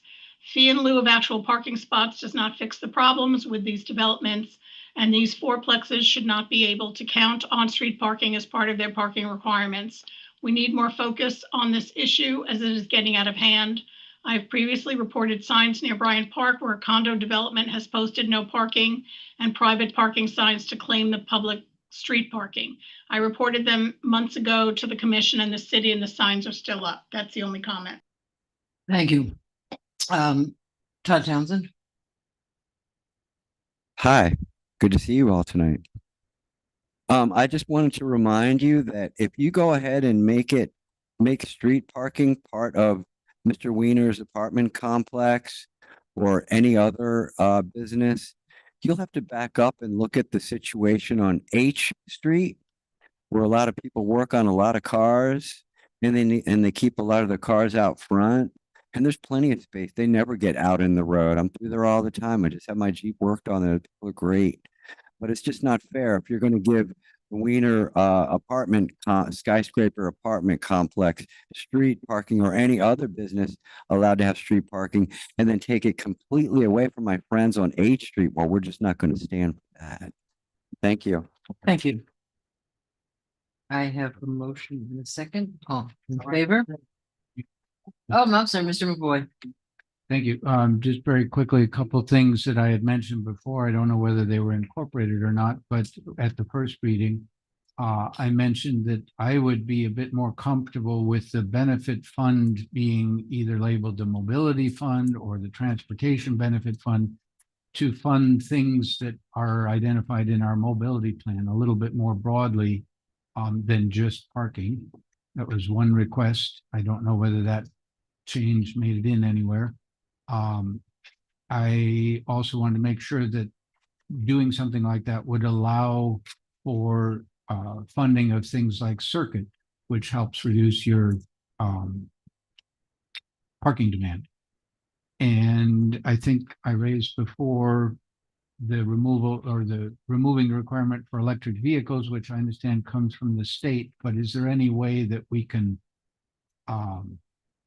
still encourage that in the thing? And I'm seeing a nod from Director Waters, so that's good. Maybe he could elaborate on how we can do that.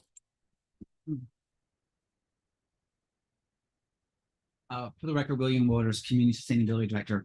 In regards to the first suggestion from you, Commissioner McBoy, we are working on the mobility plan ordinance, which is going to have its own separate mobility fund where our portions of mobility fees will go, and there will be a much broader applicability of how those fees can be collected and also spent associated with capital improvement program, and comes before you each year.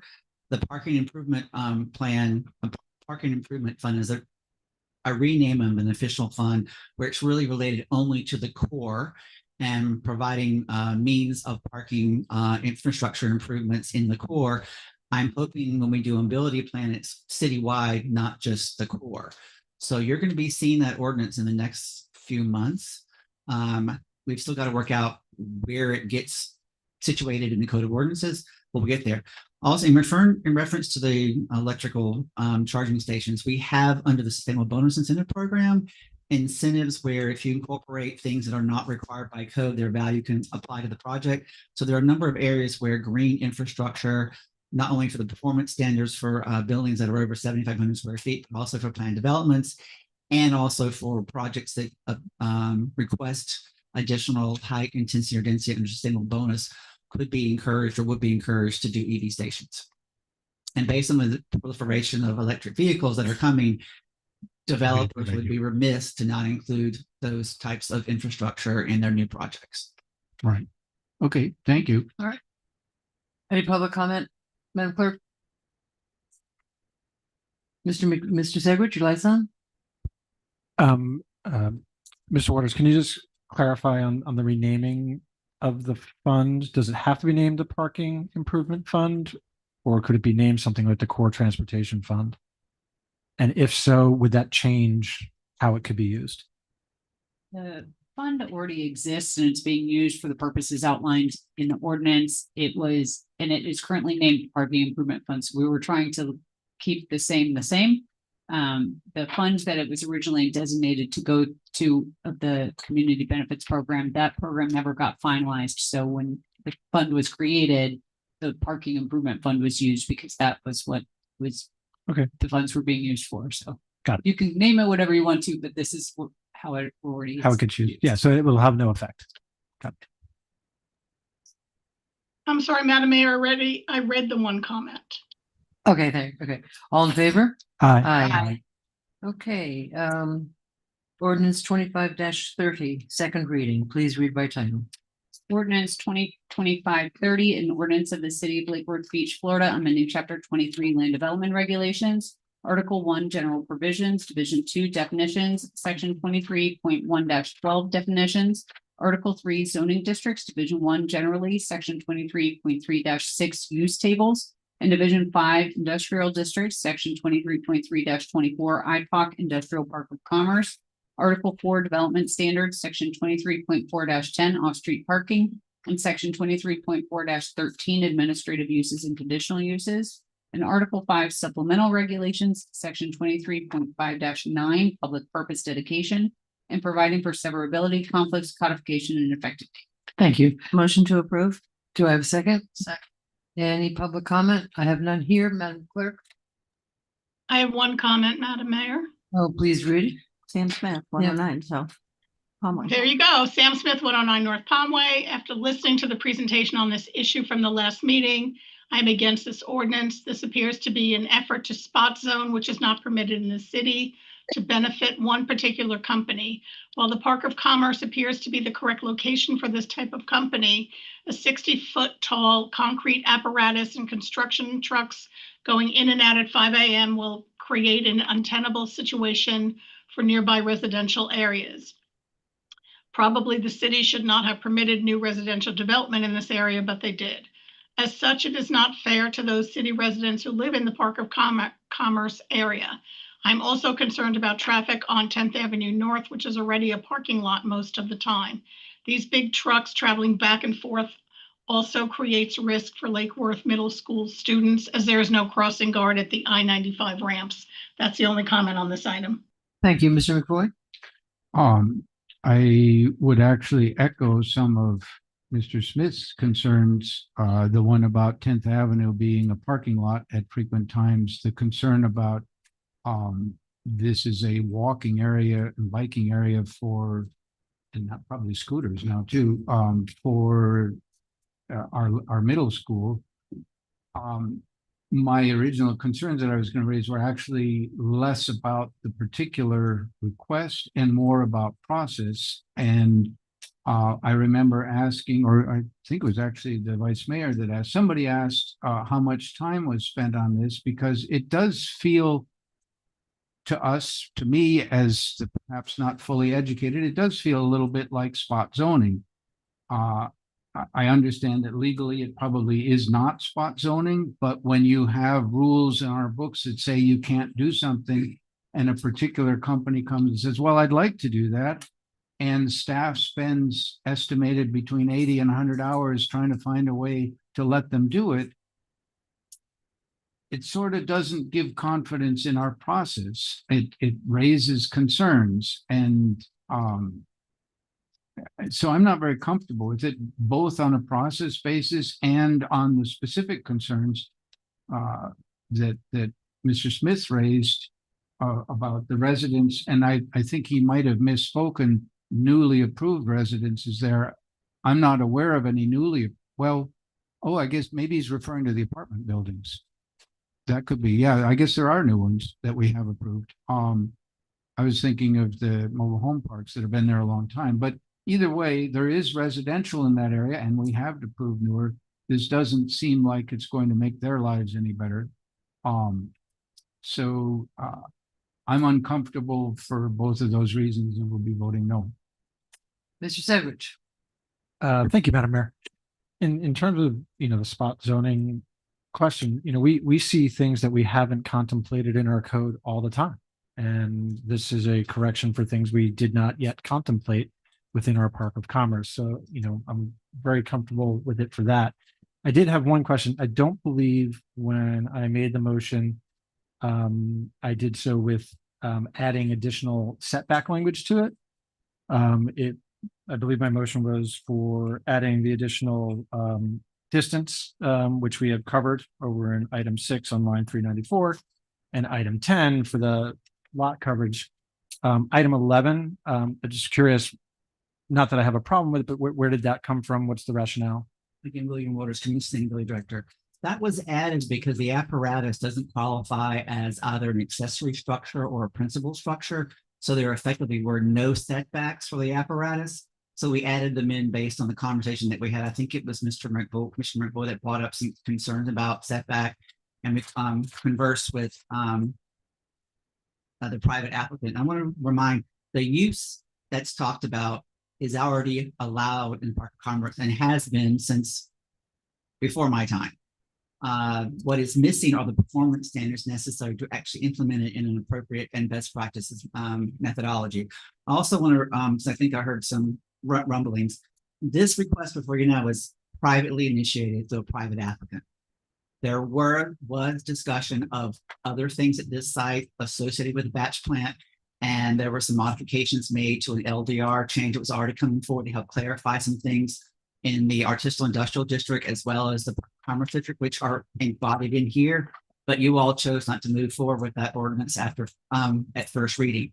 So though there has been a lot of time spent related to this activity, it's effectively a privately initiated request of our land development regulations, which is allowed. Anybody who has a fiduciary or property ownership or relationship in the city can request a comp plan change, a future land use map change, an LDR change, and we do charge a fee for that. It may not cover the entire cost of what is incurred, but it can come close because we have not totally itemized what all. There was some outside counsel, Elizabeth, who spent some time on this, and also we had our planning and zoning consultant look at best practices for batch plants and apparatus type facilities, and they spent some time on it. And I don't have that final bill yet, but so far they've paid a $3,000 text amendment application fee. They will also be responsible for paying the advertising, and then the project itself, if it moves forward, there's another $4,500 in fees coming to the city.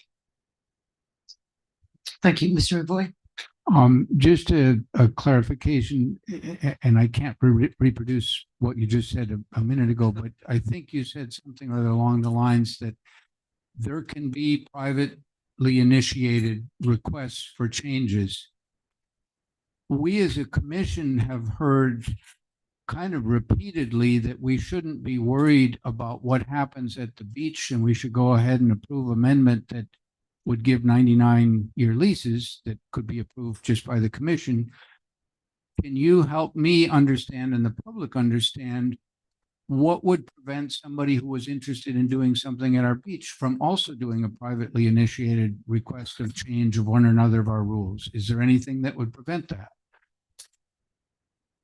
Because a private entity wouldn't necessarily have a fiduciary or ownership relationship with the beach, they would have to go through the unsolicited proposal process, which you all approved, about 6 months ago, that spells out what process you have to go through and what would be entailed in terms of review and approval processes for anything to happen at the beach.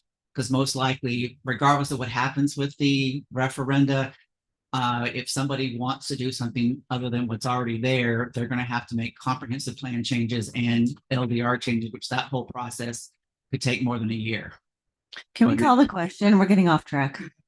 Okay, all in favor? I'm sorry, Madam Mayor, we need a second to that and a vote on Okay. calling the question. Okay, Mr. Savage is a second. All in favor? Aye. Thank you. Nate, now you have to vote. Now we have to vote. That was just to vote. For real. Yeah, okay. That was just a vote? Yeah, that she It was just, a vote on the calling the question. Oh, okay. Oh, all right. Okay, all in favor of the motion? Aye. aye. Thank you very Nate. much. 4-1. 4-1, Mr. McBoy, dissenting. Okay, C. Ordinance number 26-01, second reading. Amending chapter 21, traffic, article 1, section 21-16, permits for special events. Please be read by title. ordinance 2026-01, an ordinance of the city of Lake Worth Beach, Florida, amending chapter 21 traffic, article 1 general, amending section 21-16 permits for special events to establish requirements and procedures for special event applications and permits and providing for severability, conflicts, codification, and effective date and other purposes. Thank you very much. Before we start, I want to say that in the past couple of weeks since we did the first reading, I've read this again and again, and I do have some questions about some unintended consequences. So I'm not exactly sure how to go about this, but I would ask that we either postpone this vote to a date certain so that some of these answers can be addressed. There's definitions that I'm unclear about. I just think that I would personally like some more time to look at it and to talk about some of the things that may either be overstepping or have unintended consequences. For example, community neighborhood event shall mean a special event expecting fewer than 100 people. So, you know, if the neighborhood association wants to have a party, do they have to, you know, provide insurance, do all these things? And I just don't know if we're overstepping that a little bit. So that's all I want to say. So do I have a motion to just get started? Motion to approve. Okay, do I have a second? Wait, are we doing the motion to postpone or? No, Approve this? right. Okay, I'll second that. Okay, thank you. Let's have some discussion. I see we have a lot of public comments. I think there's some public comments with the clerk at what? Yeah, man, I was gonna. Yeah. So we have Stuart here. Yeah, and here he Quick is. Overview and. Okay. Madam Mayor, Vice Mayor, Commissioners, good evening. Stuart Sword, Leisure Services. Just to refresh everyone on this update to the ordinance that's come before you for the second reading. It's pretty much an amendment, a revision, if you will, to chapter 21, subparagraph 16 of the traffic ordinance, which also encompasses special event permitting. This was a current existing ordinance that has a lot of lack of detail, vagueness, incompleteness. So working with the city attorney's office and city staff, we really expanded this from 2 paragraphs of ambiguity and vagueness to now 5 pages of clarity for definitions. What is a special event? Types of special events, the application requirements. There's an 11-step model listed, and timelines for submission. Like I had mentioned previously 2 weeks ago, when we don't have timelines for submission, we see events that couldn't get to yes in other municipalities that come to our special events department and thrust high impact or large festivals upon them. And then, you know, staff is in a bit of a conundrum. Do we try to get to yes, no? And again, there's no timeline guidance in line with the ordinance. Paragraphs A is a significant definition. Paragraph B, line 6. I know there's been some concern, at least I've been told about some concern. Does this impact private property? The answer would be no. This pertains to city property, city parks, city recreation, city open spaces. There is a language of property owner or leasee in there that would pertain to historical block parties, which are put on by private venues, oftentimes in the downtown area. And then from there, they protrude out into the street known as the block party. Those technically should be permitted, meaning they go through our permit office. We crosstalk with PBSO, we crosstalk with fire. They do their threat assessment to make sure the public is staying safe. When that is vague or ambiguous and it's not clearly published, we oftentimes have block parties where there are not appropriate barricades to safely protect spectators, participants, those involved, and that due diligence does fall on the city. In terms of the events, we really use common events that we see in the town. Community neighborhood events, oftentimes NAPC, like you alluded to, Madam Mayor, typically are 100 or less. Those are typically 30 days in terms of what we're recommending for a timeline submission. So we have time to receive that and process that through and properly return the paperwork to said individual applicant that it is a permitted event. High impact events would be anywhere from 1 to 500, 60 days, and then large festivals, 1,000 folks or more, 90 days. The application requirements, it's an 11-step model. Some of you I've spoke with really the first 9 steps are the 5 W's expanded. What is your ask? Who are you? How can the city help you? Do you need city utilities? Are you using power generation? How can we assist with trash and debris removal? And then step 10 is your insurance. Some organizations, and I believe Commissioner may be able to correct me, NAPC was looking at a blanket policy to help all of the 14 different neighborhoods in the city. So I think they are satisfying that requirement for insurance. Now, if your event involves alcohol, typically the TULIP, the tenant user liability insurance policy that you can purchase at a 1-day requirement, would not insure you if your event involves alcohol. So you would have to have private private insurance. And then the last step is the food handler safety certification. There's numerous ways to obtain that. You can do a large block of instruction with one instructor and however many participants attend that. You can do that. You can go online. The courses range anywhere from $6 to $10. If you like to do self-paced kind of e-learning, and those cards are typically good anywhere from 2 to 3 years. So once you do it, for example, an APC could hire someone, or perhaps someone does it pro bono, and they certify everyone there in terms of like safe food preparation for perishable food, safe food storage, and what is that lifespan of food that perhaps may be distributed to the population. So, been any questions? That's just kind of a refresh on some of the updates. And I appreciate that.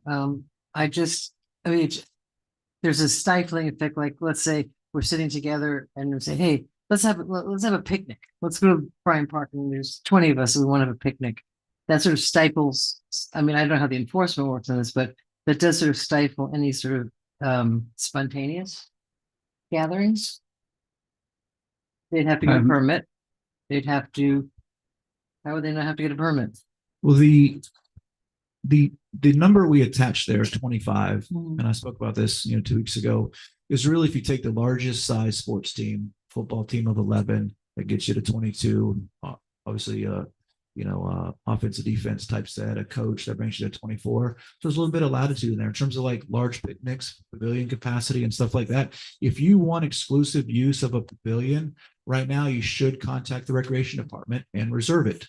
The price is all in line with the fee schedule. On the new city website that is going to roll out shortly, there is a hyperlink called Play Lake Worth Beach. We have attempted to digitize a lot of the rental facilities, venues, so that it's similar to that of renting a car or a hotel. You can see if it's available. But if you want exclusive use of that permit, Understood. I mean, pavilions are different. I'm just talking about go down to the seawall and have, maybe I'm just bringing up something that isn't going to be an issue, but we're getting a little tight with certain things that in this past have been a little more casual. So I guess that's my reaction. So I'll take comments from other people. Ms. Malega? Thank you. My question, Stu, and thank you for reiterating what we talked about 2 weeks ago. There's a gap of 500 people between high impact and large festivities. What if I have 600 people? Where do I fall? I don't see that. So should that be corrected, that anything over 500 is considered a large? That's a huge gap. Yeah, we could just, insert the special character of approximately, and then, from 501 to 1000, just administratively correct that. I just think that I would hate to have something like that hinder somebody from being able to complete the process. There's a gap. There's a huge gap. And the other thing I want to bring up is I had a local elected or a local resident send me an email in regards to anybody wanting to get a permit would only be allowed 2. And I said, no, it's 2 per space. So that would be 6 for the year. So that's technically 1 every other month. And for those who are concerned about entities who want to go about things the right way and get their food handling certificate and do feedings, if all the organizations work together and with community, we already have Common Grounds, we have Compass, we have, Randy's program, Burrito Project, they're already doing it the right way. So if we couple them, and when they're doing the feedings, and you take 6 dates that organizations could get, to me, that's a tangible, right? So it's not 2 per person for the entire year. It's technically 6 per organization, correct? Is that Yes, true? correct. That's correct. 2 per location for the year. Correct. Thank you. But it does say no more than 2 special event permits for free food handouts will be issued to the same person. No, it doesn't say.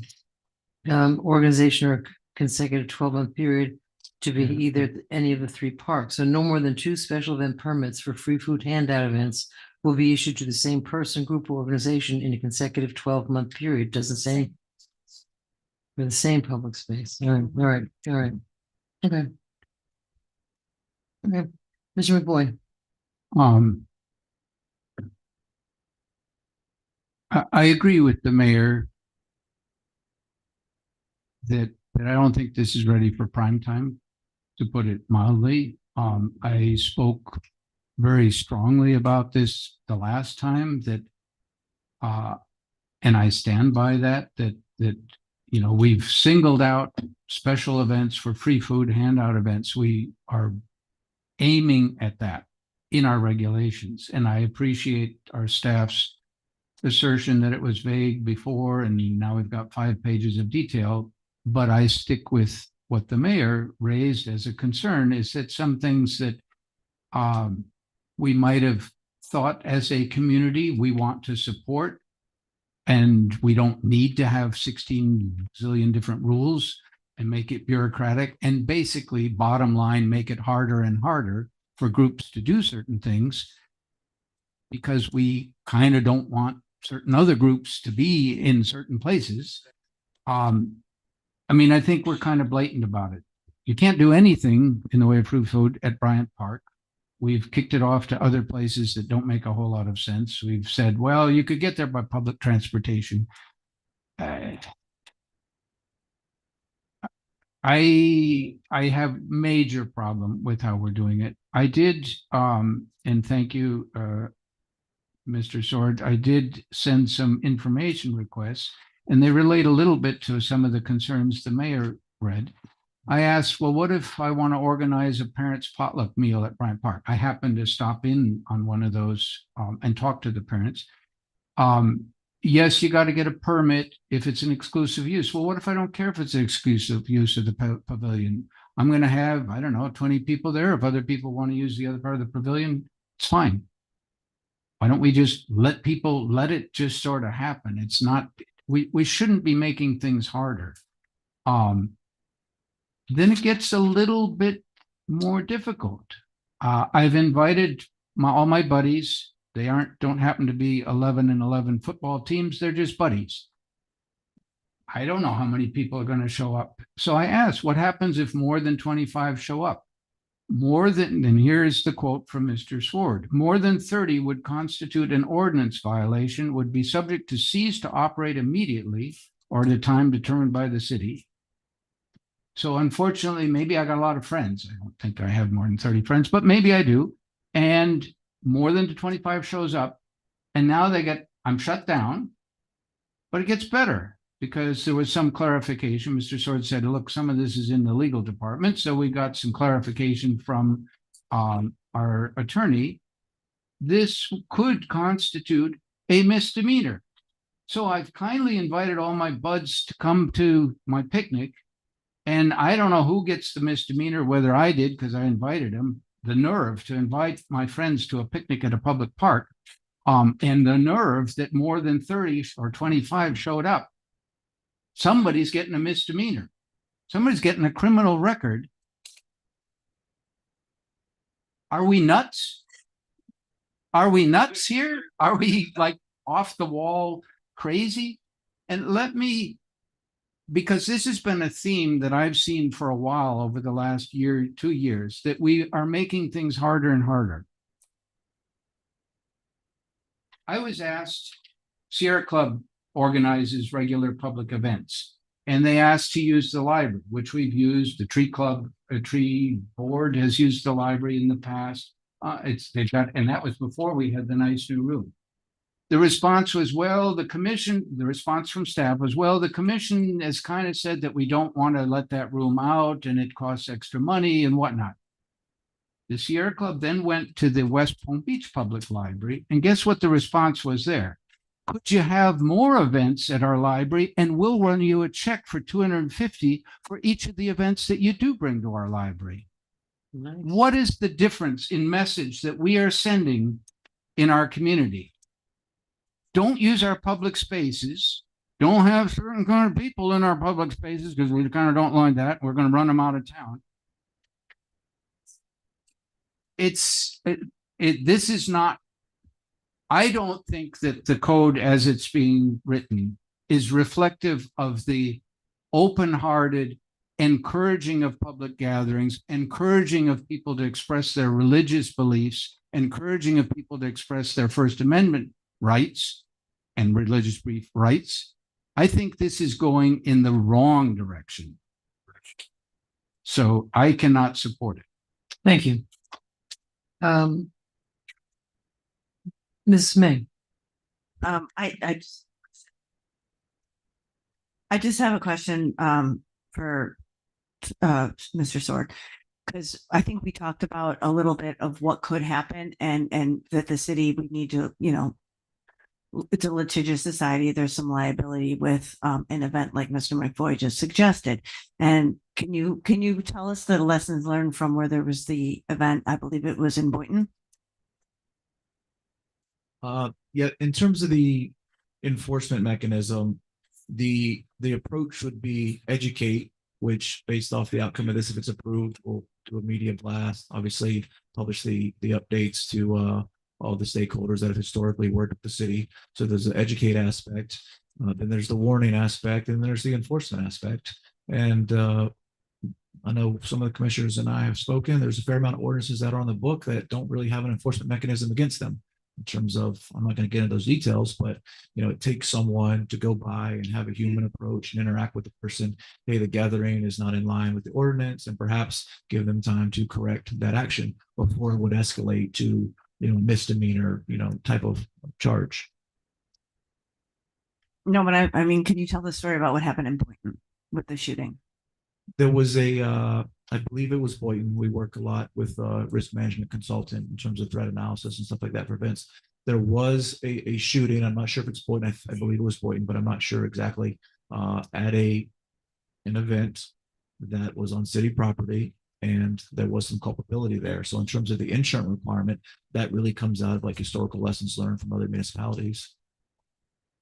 And I'm not saying that that's going to happen. I'm just saying as a city, we need to think about it globally. Like, I think, of course, it would be great if we could just go to the park and have a great time and invite all of our friends. And that's exactly what I think would be wonderful. But I don't think it's, as leaders and as the fiduciary responsibility that we have to the city, we have to look at, well, what's worst case scenario? What could go wrong? How could this affect the city? Well, something happens in the park, it's our fault, especially if it's an event that is unsanctioned, unlicensed, and does not have an insurance policy behind it. So I hear what you're saying, both Mayor and Commissioner McFoy. I am more concerned along the lines of making sure that we protect the city, especially when we're talking about situations where Tallahassee is now looking to increase the ability or the amount that people are allowed to sue cities for. So we really have to be cautious in the decisions that we make, and make sure that we're protecting the citizens, the city, and our pocketbook. There was one other thing. Oh, and the other thing is regarding the feedings. I think that we're going to hear from people who are saying how important it is that food is a right and that everybody has the right to be fed. And I don't disagree with any of that. You know, I mean, next week I'll celebrate 19 years of sobriety. I'm not a complete, I mean, I get this, but I also have this job sitting up here where I have to think about the entire city. And I have to think about the fact that we're not saying that you can't do it. We're saying we prefer it on private property where we don't have that kind of a liability. We're also saying that if it's churches that are coming from Wellington and coming in here, doing their feedings, packing themselves on the back and going back to Wellington, that's not really fair to the residents who live in Lake Worth Beach. And the other thing was that we have so many churches in this city, and I think there should be some pressure on the churches. I mean, I thought about it the other day when it was freezing. Why are they not opening their doors? Why are they not letting people in to sleep there when it's 40 degrees and our law says it has to be 30. So I think that that's not always on the city to fix everything. We need to make sure that we're thinking about it more globally, and there's other providers that can offer some of the things that people are asking for. Thank you. Ms. Malega. Thank you. Just real quick. Again, in my district, we've had major incidents at Howard Park and at Royal Poinciana Park. And this is not, again, and I've got residents in the room who could stand up here and testify of the damage that's been done to our parks by people coming from the outside and destroying what the city residents have paid for. And when I have DJs and food trucks showing up and being in a community until 10 o'clock at night at Howard Park, and my phone is blowing up with residents going, you need to get down here, you need to get PBSO here. PBSO, first thing they say is it sanctioned? Did they get a permit? It's protecting the residents and the quality of life for some of these parks that are not, I'm not talking about Bryant Park. I'm talking about parks that are in neighborhoods that affect the people who are living in this community. In Howard Park, it is a walkable, livable community where kids are in the streets playing. Many of you haven't even been to Howard Park. You don't know where it is. Royal Poinciana is in a neighborhood. So things that happen there affect the people who live there daily. This isn't about people who want to go to a park or stroll or have yoga in Sunset Ridge Park or at Bryant Park. This is about people who are affected day to day to day. So I'm thankful that we have this. Again, I'm on the other side of it. Let's figure out a way to partner with the churches and the schools and the private property owners and make sure that we're getting resources to our community that needs it. But I will continue to support this ordinance, and I think that we need to make a motion. There was a motion. There was a motion. All right, we have a lot of public comment. Oh, I'm sorry, Mr. Segwich? Yeah, okay. Oh, well, for you. Dan Molesky. Followed by Anthony Zeitlin.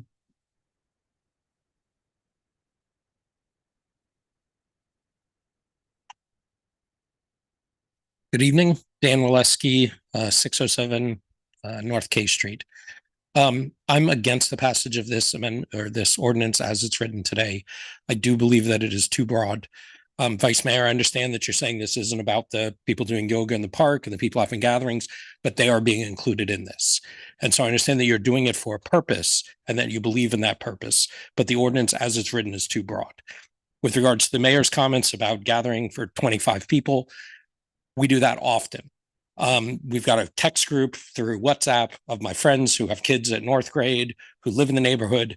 It is not uncommon on a Friday night when the weather is great like this for us to grab some pizzas, go to the seawall, the kids run around as the sun sets, and we have a great day. And we could easily have 30 people hang out there. And now there's no way for us to plan that in advance because we do it when the weather is great. And now that activity is going to be shut down. We have parks that are made to gather in.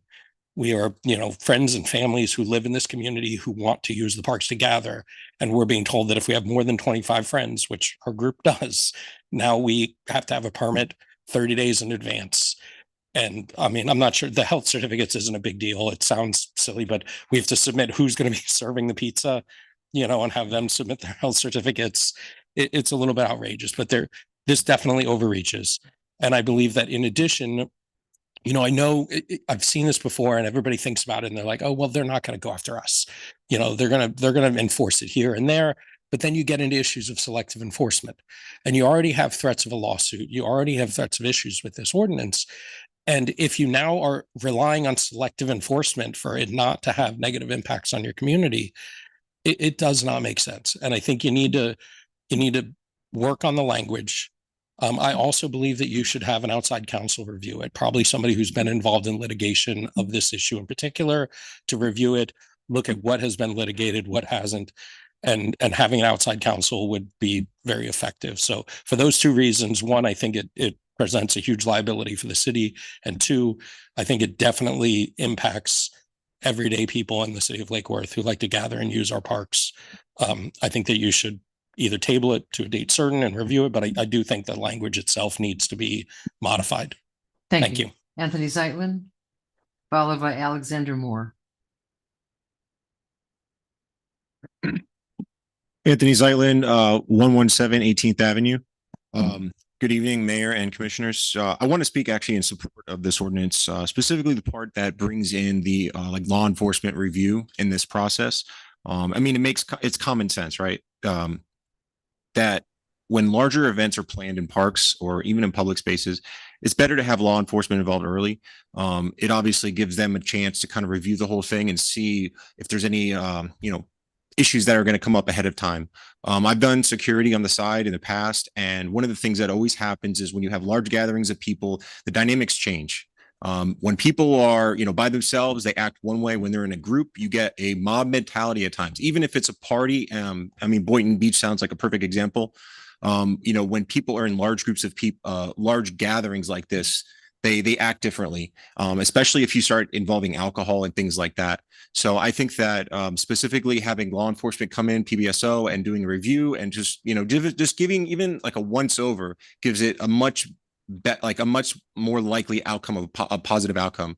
I think the perfect example would be the street painting festival, right? We had PBSO there. Nothing, as far as I'm aware, nothing went wrong. If they weren't there, I mean, imagine trying to have that street painting festival without any police presence at all, or any at least review of what could happen. I think that is a really important part of getting this thing going, and I think I do support this ordinance. So thank you. Thank you, Alexandria Moore, followed by Lindsay McElroy.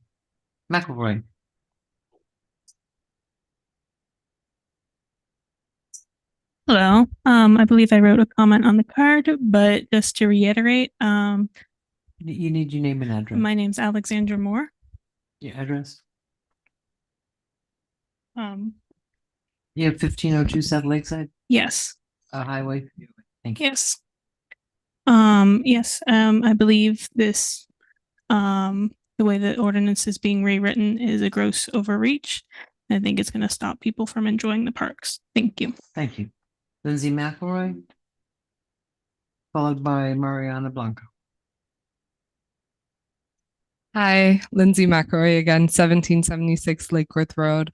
I just want to say I think this ordinance is completely inappropriate.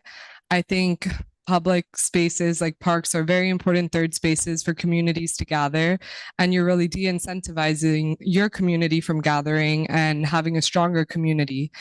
And I also think, which is very true, that this will be a warning for white families and friends who gather in parks, and it'll be a call to ICE for our families when they gather in parks, because we've seen it happen for very, very small violations to our families, things that none of us would think should be criminalized. They basically, even things that aren't violations, but they get ICE called on them for anything. So now they won't be bringing their children to parks anymore. And I just think it's a really poor use of a public decision, and it's a far overreach of what the government should do with our public spaces. Thank you. Thank you, Mariana Blanco, followed by V.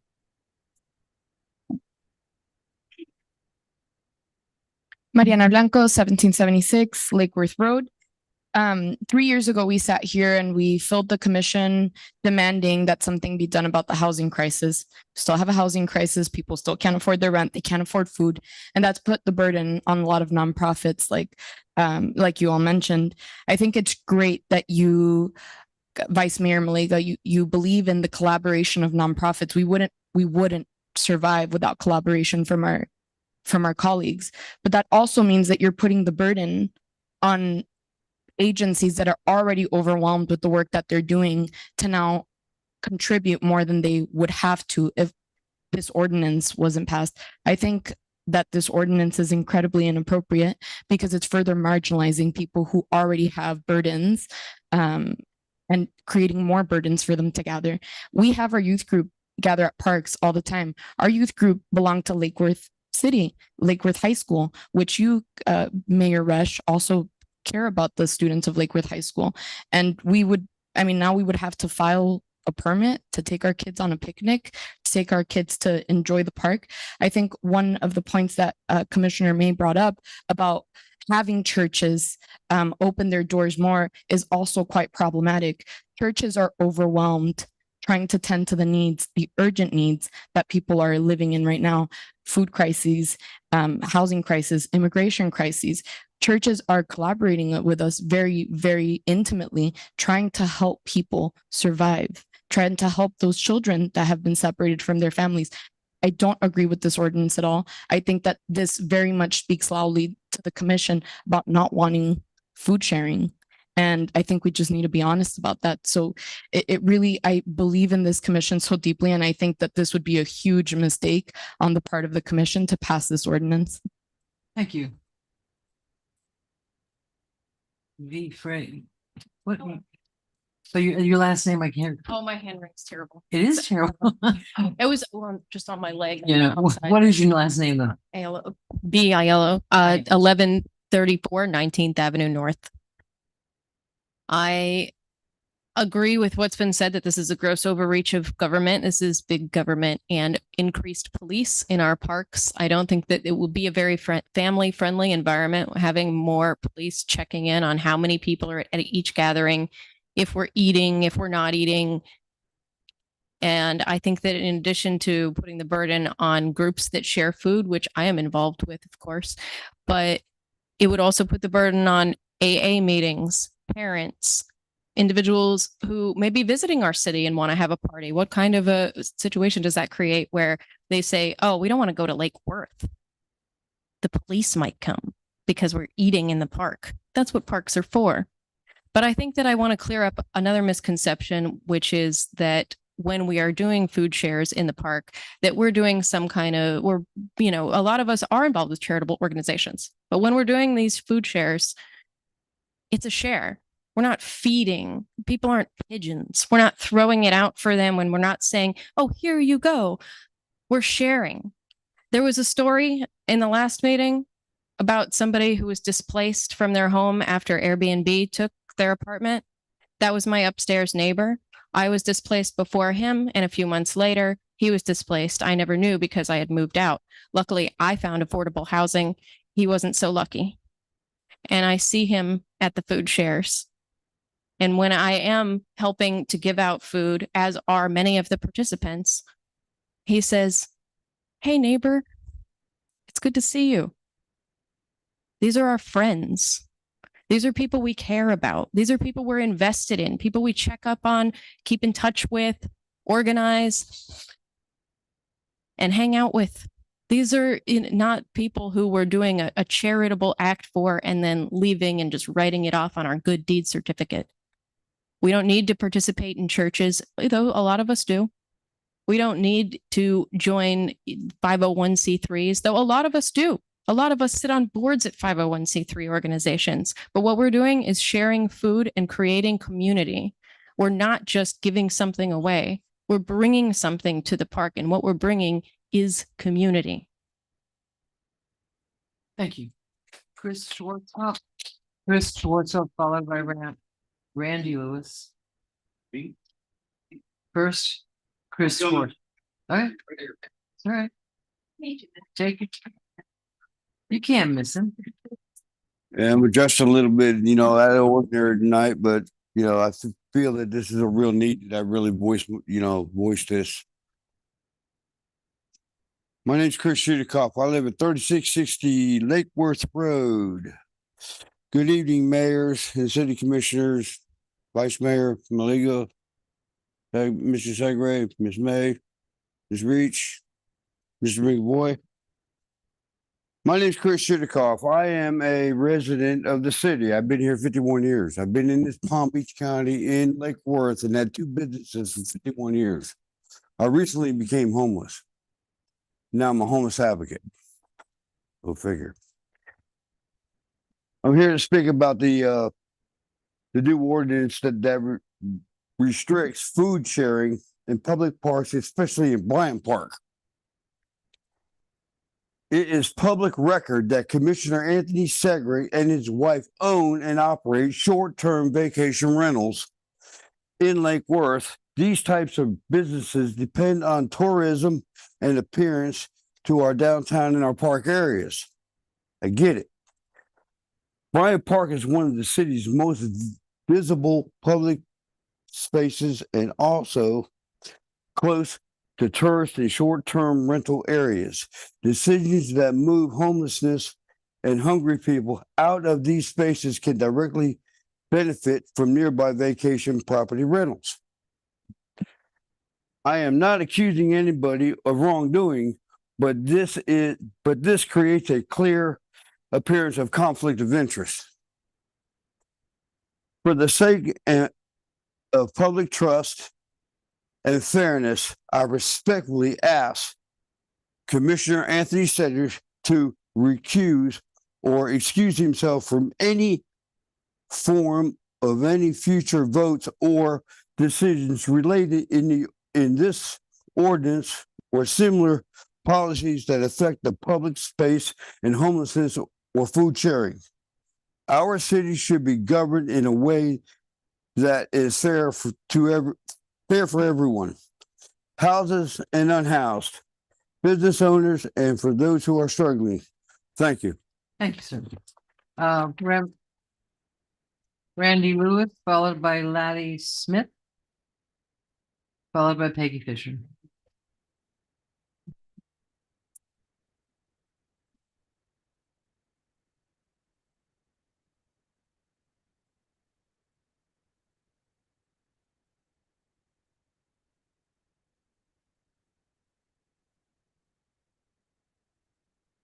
Good evening, Randy Lewis, 1502 19th Avenue North, Lake Worth. First of all, you never answered Mayor Betty's question on the party in the park. And also, you ladies, I could always tell you why the people from out west are serving in our fair town. There's a perfectly good reason. There always has been. No one has asked me why. On to what I want to say here, any action taken that hinders or restricts one man from feeding another is a direct contradiction or violation of the command and laws of God and man. Feeding the hungry and needy is not a special event. It's an everyday act, or it should be an everyday act of kindness. So I want to ask, are you all know me and I know y'all, are you wanting your name? Are you sure you're wanting your name on an ordinance like this that hinders this? It makes it more difficult for people just to share food with hungry people.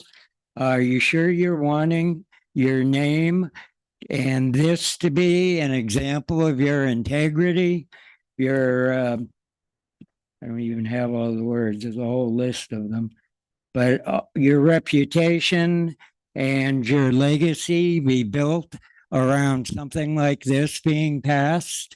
The homeless and the working poor out there that we serve 4 times a week, in my case, they don't care about your politics. They don't care about all these politics.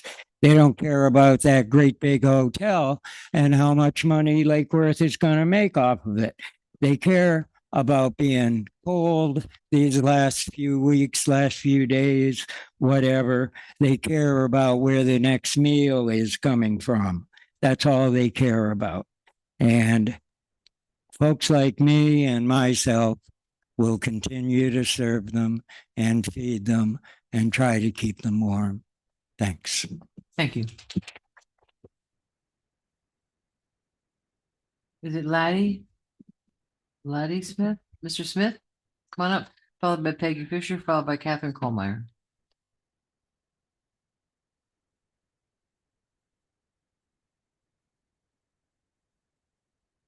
Hello, group. Here we are again. Name and address. 1733 3rd Avenue in Lake Worth, Florida, 333460. And your name is I really Laddie. Laddie. Yes, Okay, Laddie thank you. Smith. Smith. Yes. The first question is, where is the shelters when you call 211? 211. The answer, Lake Worth do not have any. A couple of weeks ago, the sheriff came down to the park, said there is. So What is the truth? Say it. We want to hear it. Is the homeless has a shelter to go to and out of the cold? Yes or no? Not in Lake Worth, but the county does. That's all we're going to talk about. Okay, because it's none.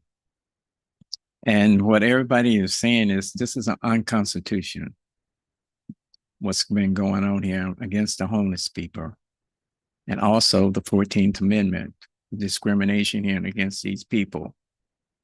I mean, they go down to the park, they get feed, but you got other people walking by, do not like homeless people, period.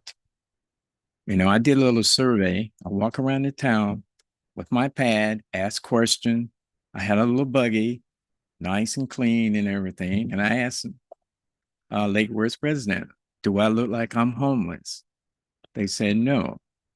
And I said, what is the fuss about? What's going on here? You don't like homeless people? And they tell me no. They contribute. They even gave me some food to take down to the park. And the other residents who walk dogs and everything, they don't pick up behind themselves.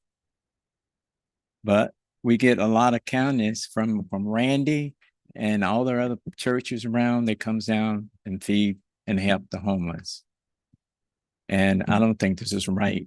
I think if you guys want to do, just take a day, come down there and see yourself. Now the cops, they comes down there about every other day counting. The county comes down, a group of county people comes down, asks do they need assistance? Do they need insurance? They need what medical, housing. But from Lake Worth, I haven't seen any of you guys down there. You complain, but I don't see you. But just like I said, this is unconstitutional. And this is held up in a Ninth Circuit Court as we speak. They haven't made a decision on this yet. And Thank you. That's time. That's all I got to say.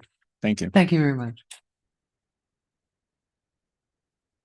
Peggy Fisher, followed by Catherine Kohlmeyer, followed by Jason LaPiccolo. Peggy Fisher, 508 North A Street. I support you all in this amendment or in this ordinance. I do think maybe you look at whether 25 is the right number. Maybe it's 30, maybe it's 35.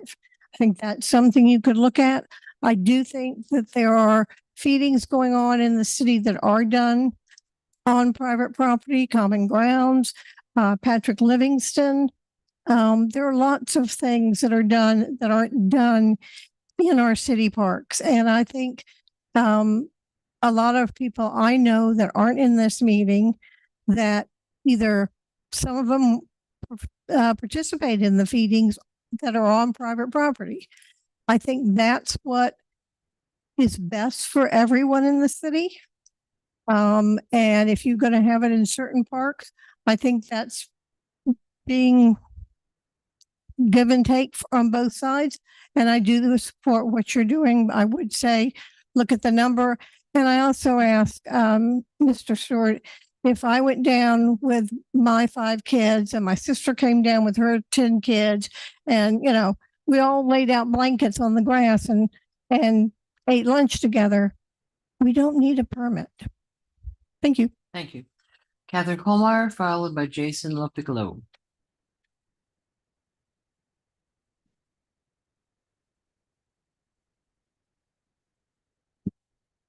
Catherine Kohlmeyer, 503 First Avenue South. First of all, please stop saying feedings. It's just so undignified. It's food share. People sharing food. Okay, so this liability problem about shooting in the park, I mean, what has that got to do with this ordinance? In Florida, we've got open carry. Anyone can have a gun anywhere, anytime, unless certain doctors' offices might have a sign on the door. So if someone has a gun in a park and shoots somebody, is it the city's fault? How is that possible? Maybe it's the state of Florida's fault. Maybe it's the United States' fault for not having better gun control laws. But, you know, that is just one of the most fatuous arguments I've heard. So, oh God. No one is asking the city to offer food to people. You know, no one, people just asking the city to let people get on with their lives without introducing restrictive measures, fines, permits, 30 days to do this, 70 days to do that. I mean, I feel like I'm in a straitjacket. So, there was a housing crisis declared in Palm Beach County and in Lake Worth a few years ago, quite recently. Almost 2 years ago, the city had opportunities to direct ARPA funds to create programs to assist people affected by homelessness. But they expressed concern that they didn't want to duplicate efforts made by the county. That was something Commissioner Malega said, or we wouldn't want to duplicate efforts. We want to waste money. Yes, you did. I was here. Well, never mind. I can find the video. Then the commission voted to spend some of that money on fences around cemeteries because we wouldn't want to actually do something that made sense and try and help people or create a kind of pathway to assist somebody who's in a difficult situation. And if I hear the words a hand up, not a handout one more time, it might be less frustrating if there were actually sufficient resources to give people a hand up. Rather than address the issue of homelessness directly, the city is seeking to restrict food sharing and public access to public spaces. Well, in 2021, Fort Lauderdale Food Not Bombs won its lawsuit against the city of Fort Lauderdale, and a similar injunction, a similar ordinance was struck down. The 11th District Court granted a permanent injunction against their ordinance. The same thing happened in Orlando in 2008. Thank you. That's time. So you're being reckless and you're opening yourself to a lawsuit. Thank you. Jason LaPiccolo, followed by Melissa Salerno. Mr. LaPiccolo? He's not here. Okay, Melissa Salerno, followed by Jamie Ballas. Melissa Salerno, 501 South End Street. Quick question about the ordinance. Does it hurt to think about how much money this lawsuit will cost the city? Because we will bring a lawsuit and it won't come cheap. 2021 City of Fort Lauderdale versus Food Not Bombs cost the city $640,000 in legal fees. With inflation at today's rate, that would be $791,000. It's a lot of money, especially for a commission that's always complaining about a lack of funding. Does it hurt to consider how instituting this ordinance is nothing short of a death sentence to your political aspirations?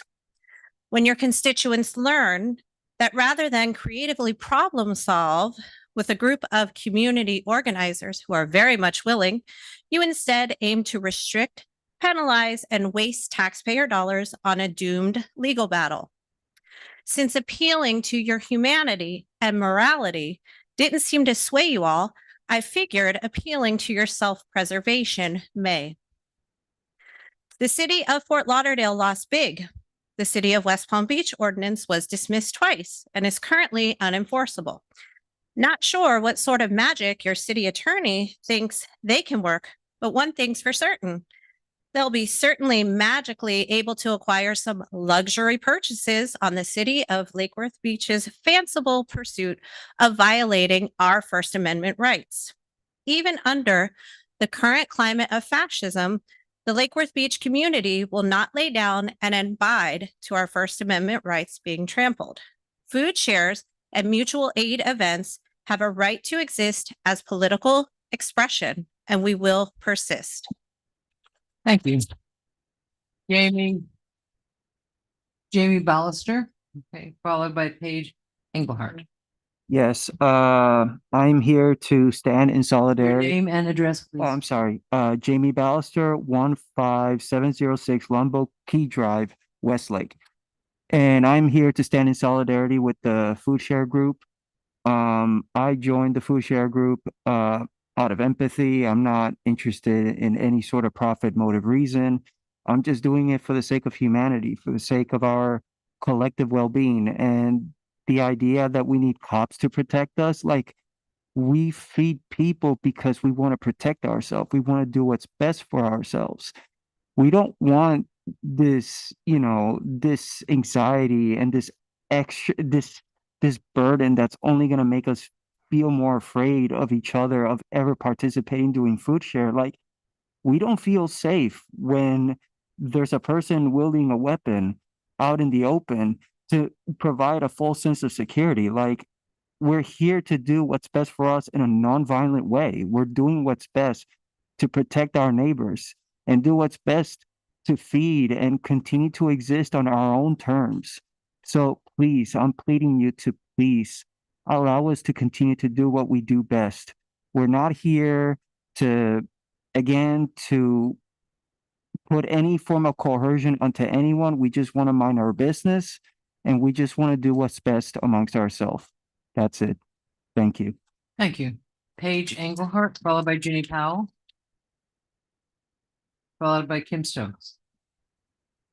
Hello, Paige Engelhardt, 4823 via Palm Lakes. I wrote my comments on a card, so I wasn't going to speak, but I guess I'm just opposing this on both moral and logical grounds. Logically, it has not worked in other places, and morally, it just violates our human rights, our American rights. And I was raised in religion, and Jesus didn't have to go to churches. He multiplied fish and loaves on the side of a mountain. He said, "Blessed are the poor in spirit." And I just don't see how anyone can claim to follow that on a Sunday and then later that Sunday deny food to people in their community. Thank you. Thank you. Ginny Powell, followed by Kim Stokes, followed by Penny Darling, whose statement I will read. Oh, you are, Joe. Ginny Powell, 224 North Palm Way. Many have spoken about this probably more eloquently than I can and know more about it, but I know a little bit. And it kind of seems to me, I mean, maybe there's some legitimate reasons for this ordinance, but it seems more like a solution that's looking for a problem. I mean, a lot of people, even you, Mayor, saying that this has unintended consequences potentially. I feel like it would be more honest if people would say that they just want to stop the food shares in the park or make it more difficult, because they don't want to see those people. As Captain Carnes said a while back, you can't arrest your way out of the homeless problem. So instead, you want to make it harder for the people who are doing the food shares. I just don't think this is going to improve anything, because there was a member of our houseless population who spoke. I think he was here earlier tonight, and he said this isn't going to improve anything. People are still going to be hungry and homeless. It's a sad statistic that a lot of the individuals experiencing homelessness are employed, but their wages are too low to afford housing. Without a kitchen, they can't cook, they can't store groceries. They rely on the food shares. I really think if you wanted to, if you were sincere about that it's not going to hurt the homeless population, that you could carve out some sort of an exemption for them, and maybe some of these other groups that do these sort of pop-up parties. And Miss May, you blamed a lot of the city's ills on your opponent back when you were first running for office, and that you could solve the homeless problem. And I really think that this isn't solving anything. It's just making it worse. And also a word of caution because of the lawsuit, or some of the lawsuits I'm aware of. So tread carefully on this. Thank you. Thank you. Kim Stokes. Ms. Stokes, followed by Penny Darling, and so. Hello, Kim Stokes, 1321 North L Street. I had a great time at the MLK breakfast yesterday. I saw 3 of you there. The video was amazing. And a part that really resonated with me that feels relevant here is when Dr. King was speaking about the two Americas. So I don't know if you guys were paying attention during that part, but none of you can go to these events and claim to honor his message and claim that you care for justice when all of your policy decisions are meant to further the gap we are seeing between the two Americas right now. It is an insane amount of effort and resources you're spending to keep the haves away from the have-nots. Those resources could go towards helping. And I truly believe when we help instead of punish, everyone benefits. I'm one of those parents with kids you're trying to protect, I guess. But what you're doing is actually making my experience at the park less enjoyable. I cannot imagine the kind of world you're trying to build. If you think about everything you guys have talked about up here, just please think about it. One where I have to enter a gate to get to a playground with my kids, making me feel trapped and obscuring my view. One where I have to go find some change in my car if one of us needs to use the bathroom. One where grandma can't come because unfortunately she's been addicted to cigarettes for 50 years and wanting to go to a park isn't going to change that. And you're going to have park rangers that we're spending $500,000 on a year patrolling these grounds to hassle people like her. One where we have no comfortable benches. So my child wants to lay on my lap while her sisters plays and can't. And now you want a world where we can't have a birthday party at a park without getting a permit if my daughter wants to invite 6 friends, their siblings, and their parents. This is the world you want? These are all things you've talked about doing just so that you can hide the homeless from your view. It feels like some kind of dystopian nightmare. I can't imagine who's like actively wanting to shape a world like this.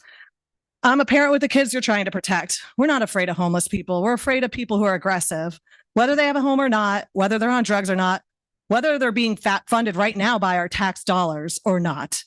Your time and money would be much better spent investing in a crisis response team with peer support that knows how to de-escalate situations, work with people who've been traumatized or have other mental health conditions, including substance abuse. Please spend money on helping people. Look at your budget. I don't see a dime in there that actually goes to helping people, just punishing people. Thank you. Penny Darling.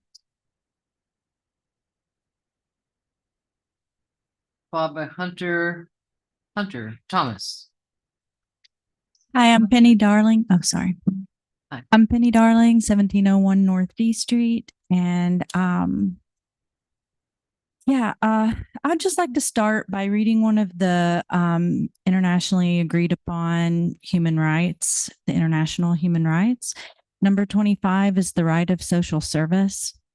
Everyone has the right to a standard of living adequate for the health and well-being of himself and of his family, including food, clothing, housing, and medical care and necessary social services, and the right to security in the event of unemployment, sickness, disability, widowhood, old age, or other lack of livelihood in circumstances beyond his control. Motherhood and childhood are entitled to special care and assistance, and all children shall enjoy the same social protection.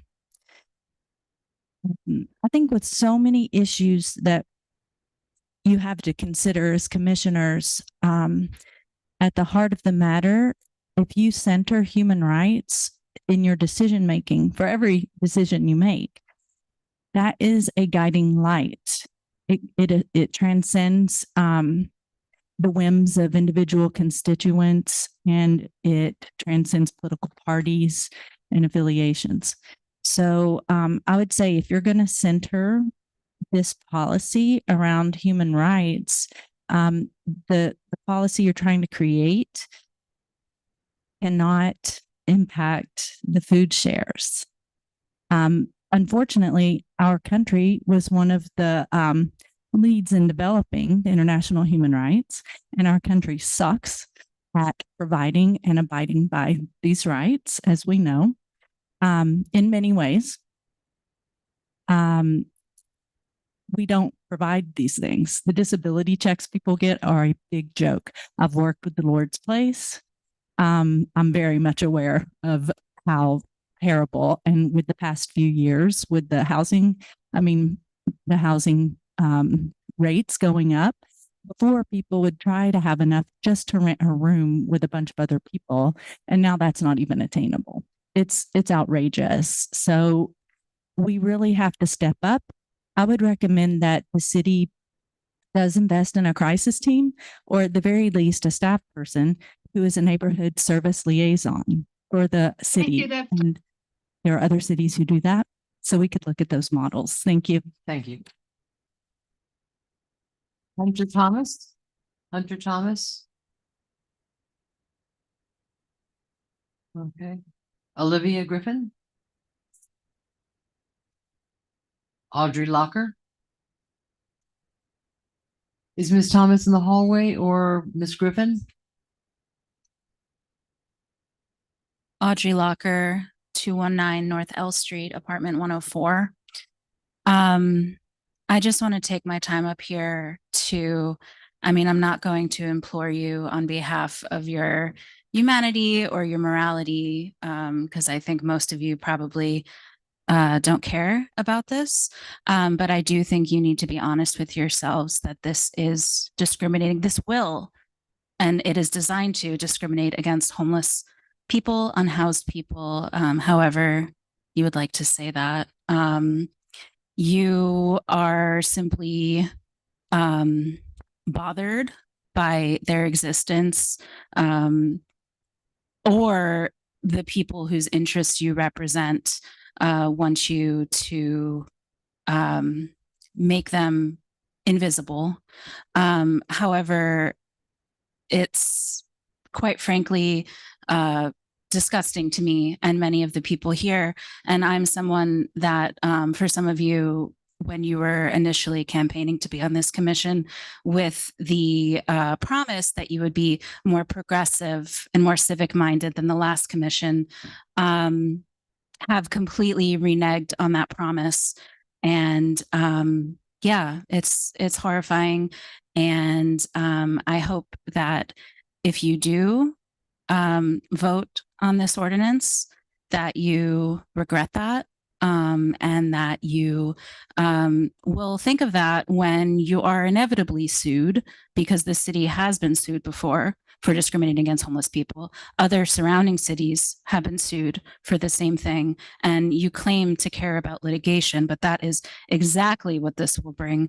On top of that, with having the knowledge and the reality that you have made life harder in this community for some of the most vulnerable people. So I just want you to think about that when you do decide on how to vote on this.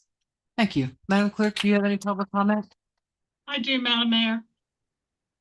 You do? Yes, I do. David Fox, 1220 14th Avenue North.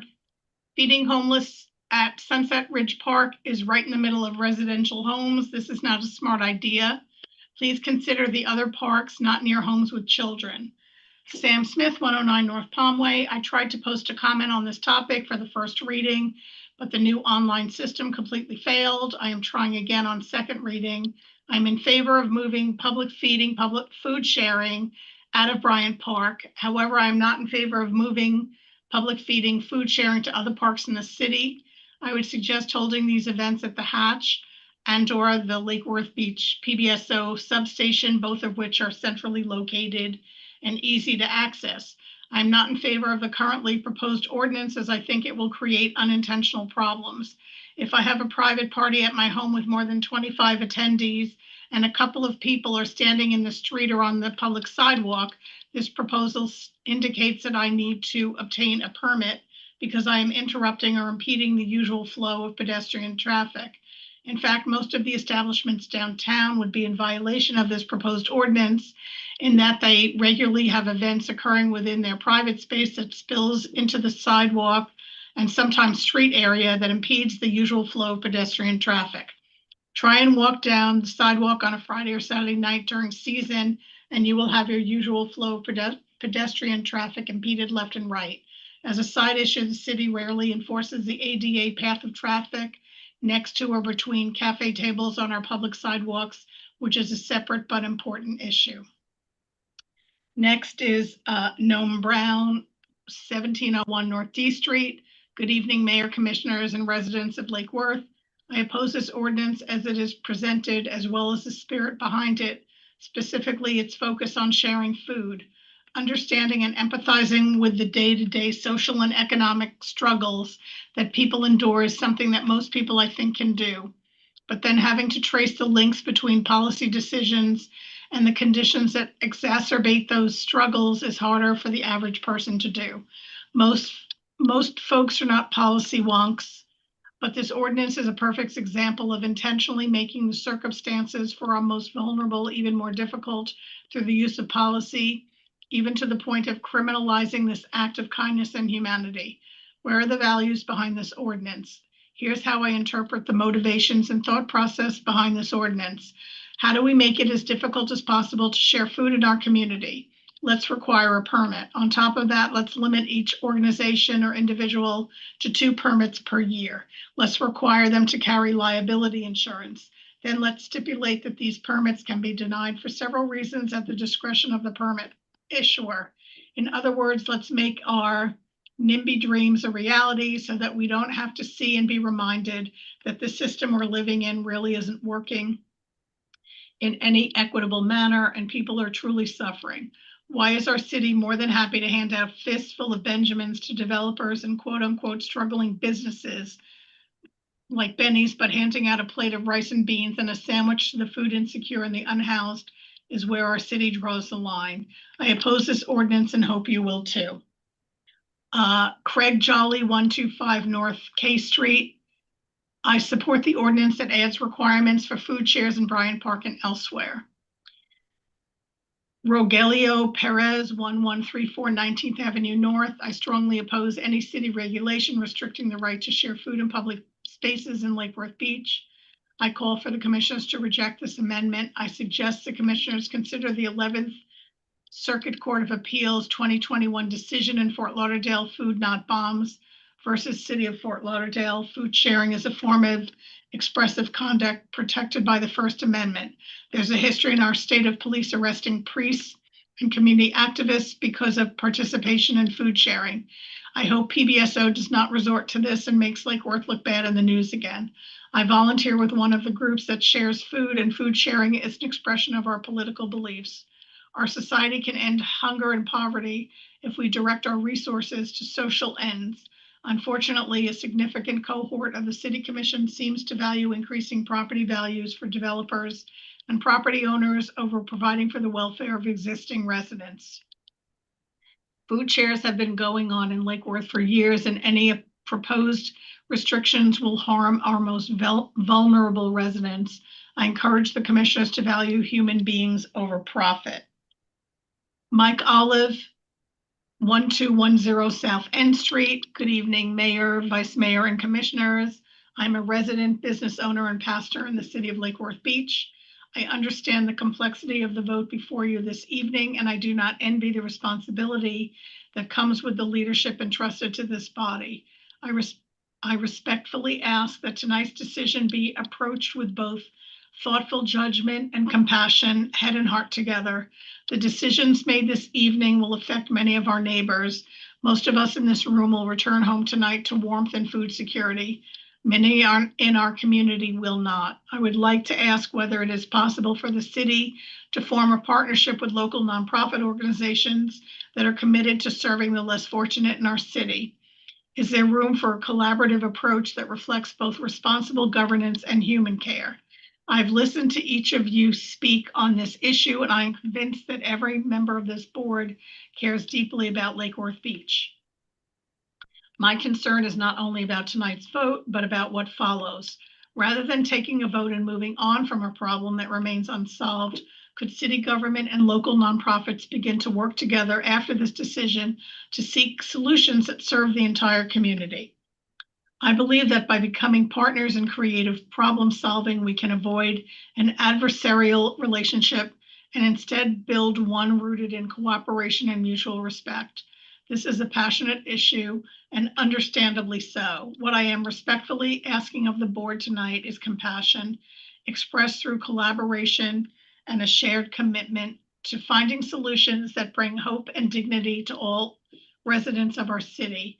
And perhaps through that effort, Lake Worth Beach can be known as a city where head and heart come together, moving hands toward meaningful solutions. Thank you for your time and for your service to our community. And the last comment is from Kara Jennings, 822 North C Street. Hello, Mayor and Commissioners. This item is such a disappointment coming from a group of people who claim to support freedom and individual liberties. I'm especially shocked that Commissioner Segridge would support this item that diminishes people's right to assemble. This change of policy tucked under traffic guidelines is a gross violation of our basic rights to gather in public spaces. It has been evident from your public discussion that you are creating this rule to make it more difficult for people to gather in the park to share food with those who are hungry. It is disgusting that you are using our city resources to punish and criminalize sharing food with hungry people. You are trying to turn humanitarians into criminals. How can you support this? Please vote this down. Do not use our limited resources to harm those who are hungry and the helpers who are trying to reduce hunger. That's my last comment for this evening. Thank you, ma'am. Okay, I see two more lights. I just want to keep an eye on the time. It's 9:24. We do have more stuff on the agenda, but let's bear that in mind as we make our comments and make them as brief as possible. Thank you. Mr. McVoy, your light was on first, and then Ms. Malega. We've heard a lot here, and I think there's some degree of consistency. Obviously, there's a concern. Are we opening ourselves up for litigation?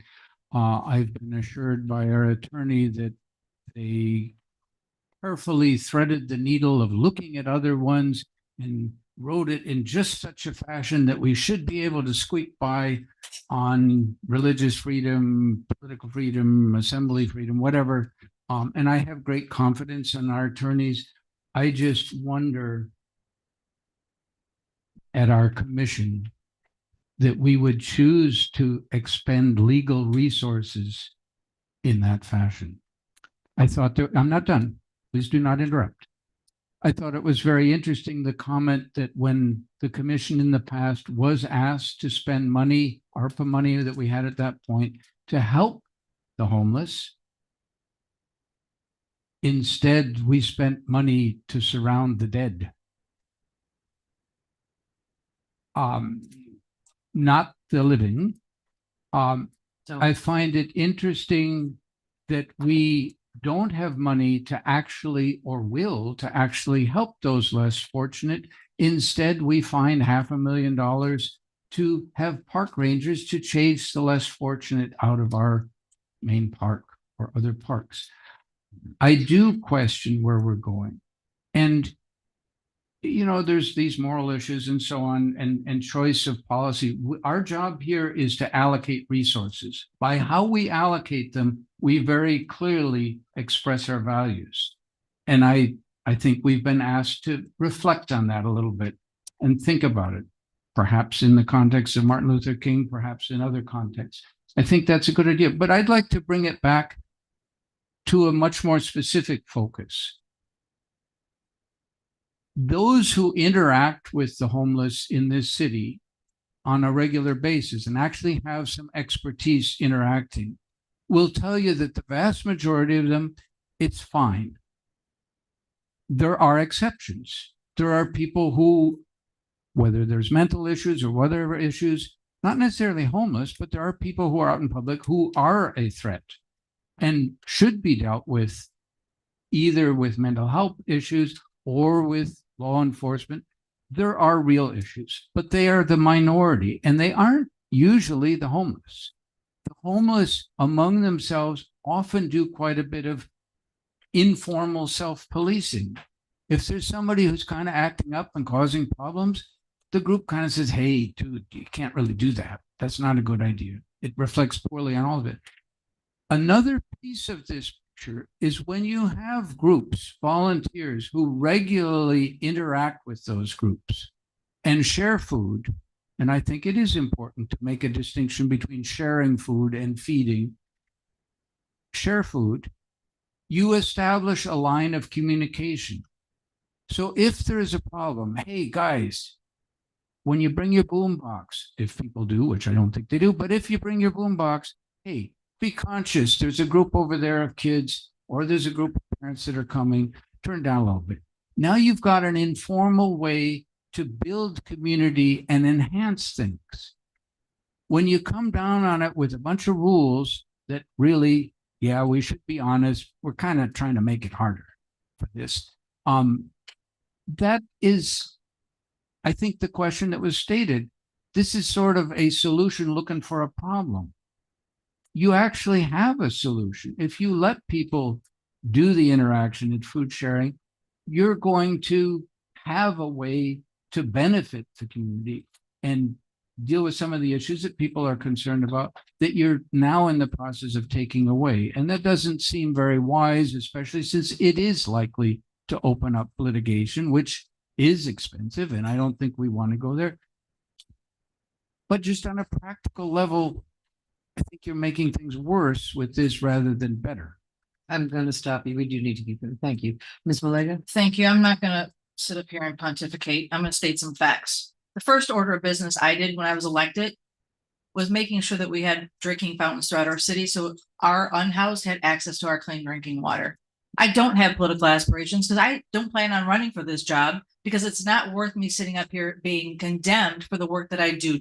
That's being truthful. There are people in this town who come up here and who condemn those of us who do serve and who don't just sit there and get a free breakfast, but are actually helping serve the free breakfast. And there are people in this room who know the work that I do behind the scenes, and I don't have to sit up here and take the abuse that I don't do anything as a policymaker when I do. I did, in fact, support Commissioner McVoy for $1 million in ARPA funds, but he didn't have a plan. And then he came back 2 weeks later and asked me if I would re-support him. Go back and watch the tape. So yes, I did support $1 million to be put towards our unhoused and helping with services, but there was no plan of action for it. What I would like to state is that I'm sat here and I've listened to a lot of these concerns. And I do not like the word food handouts or free food handout, and it does need to be changed to food share. I think that's the moral, the ethical, that's the way that we should be looking at this, is we're sharing food with people who need food. I do think that we should consider, and I'm listening to, again, to everybody, maybe we need to take it from 2 special event permits issued to the same person, group, organization to 4. 4 times 3 is 12. That's 1 event a year. I'm trying to find a common ground here, and I'm trying to say, okay, for the people who do call and have complaints about Howard Park and Royal Point Siena and real genuine concerns about shootings and things that are happening in their neighborhoods, I have to listen to those people too, not the same 8 people who show up and want to talk about trees for 75 minutes and they get mad that we don't get to a conversation about ice. This is about listening to 46,000+ people in 7 square miles, not just the people who come here. And the problem is the people who are on the other side of it don't come here. They're not taking time to come down to City Hall and make sure their voices are heard. We've had 3 people who've had time to come down and say, I support this ordinance as is. We've had a couple people who wrote in. So you have to look at the numbers. I would like to change that language to food share. I would like to change it from 2 special event permits to 4. And I do think that possibly moving it to 30 people instead of 25 could help with I don't know anybody who has 10 sisters or 10 kids, whoever said that earlier, but bringing bringing families together to have barbecues. I did have an event at Howard Park, and it was my campaign kickoff for I had a permit pulled. I did it the right way. I didn't call in a favor. I didn't say, hey, let's just have a party at the pavilion. And this isn't about if you're going to go and you want to share your space. Nobody's saying you have to get a permit for that. If there's 3 families that want to gather and spread out their picnics and have fun at Howard Park or at Bryant Park, we're not trying to stop that. So I don't know if there's an appetite for changing those things on this ordinance, but those are the things that I would like to look at in addition to the language between 500 to 1,000. Thank you. Who's next? Mr. Secretary? Madam Mayor? Yes. I'm sorry to interrupt, but I just want to give a time warning. 7 minutes, 47 seconds left on this item. That's commission comments? Yeah, I only How many minutes? on commission comments. 14 minutes. We can motion to extend that though, correct? Yes, you can. Thank you. Motion to extend by 20 minutes. Second. Okay, all in favor? Aye. Can we get clarification? I thought we couldn't do that it automatically goes to workshop. Or did we change that in the rules last time? Change that. Mrs. Madam Clerk, we're looking to you. That is amendable. I mean, you can make a motion to extend. It's been done in the almost 10 years I've been here. Okay. So, right, we don't. Okay, so we have a motion, a second, and a vote. So, Mr. Savage. Thank you, Madam Mayor. So I do want to address some particulars and then some higher level things. And, looking at this ordinance, about 80 or 90% of this ordinance is stuff that no one is having any kind of contention with. Basically, high impact events and above. Everyone, I think, here can agree, and it doesn't seem like we had any public comment on the high impact events, that they should be permitted, that there should be a timetable, that there should be a process, and it should be objective, and it should apply fairly to all that are applying it. So I would hope no matter what the discussion we have here, we can at least move a portion of this forward or substantially. I do have some concerns with 2116 section 6, the definition of special event, 70-ish, where we talk about 25 people. It becomes hard to look at it and say, okay, what's the right count? Is it 25? Is it 30? Is it 35? And so on. And it seems that one of the biggest objection to that count has to do with, family gatherings and picnics. And I know in our use and occupancy ordinances and our land development regulations, we talk about unrelated parties or related parties. Would it be fair to say that we could say something like 25 unrelated parties in this ordinance? Are you going to ask for birth certificates? No, I'm not meant, please. no, it's Really? it's a fair question But I mean- because we have it in our use and occupancy and so on. And the concern is a group of families, the examples that have been brought up, coming out there and getting together. I think it's a fair question whether or not we could utilize that.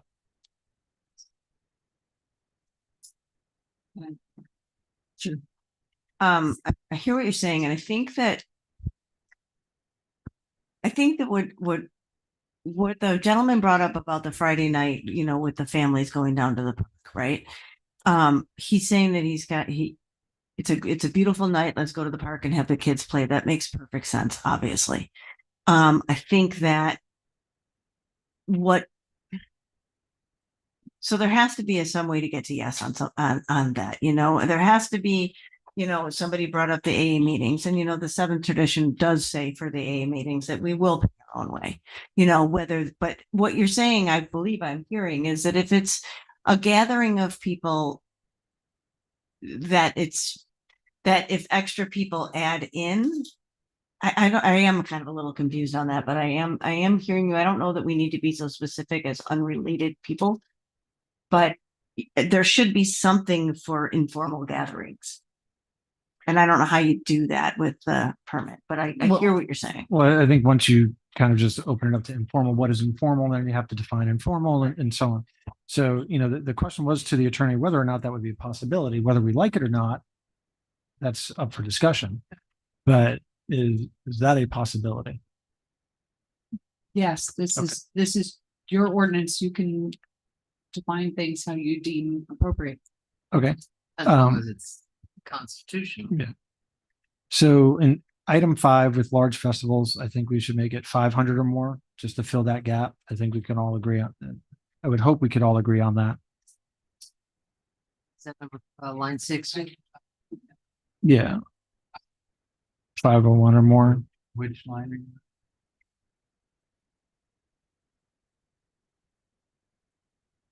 501 or more, not 1,000.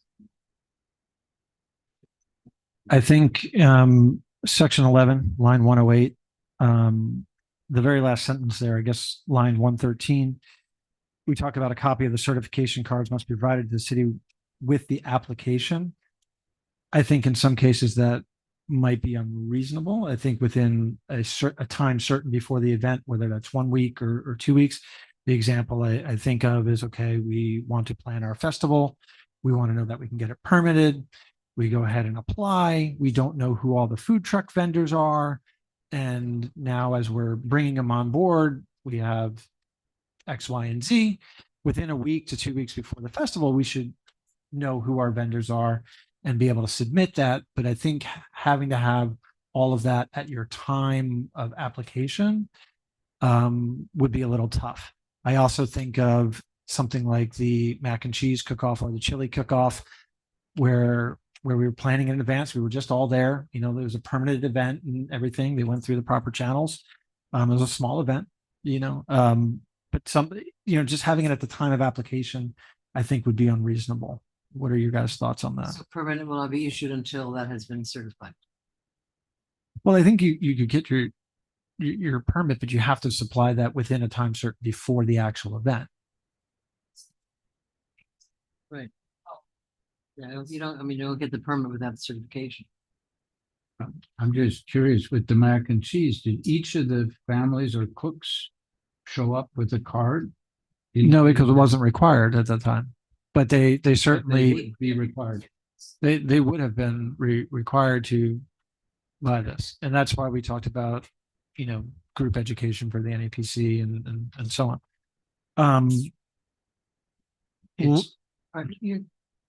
Line 133. I think there is some concern with the choice of parks that have been made.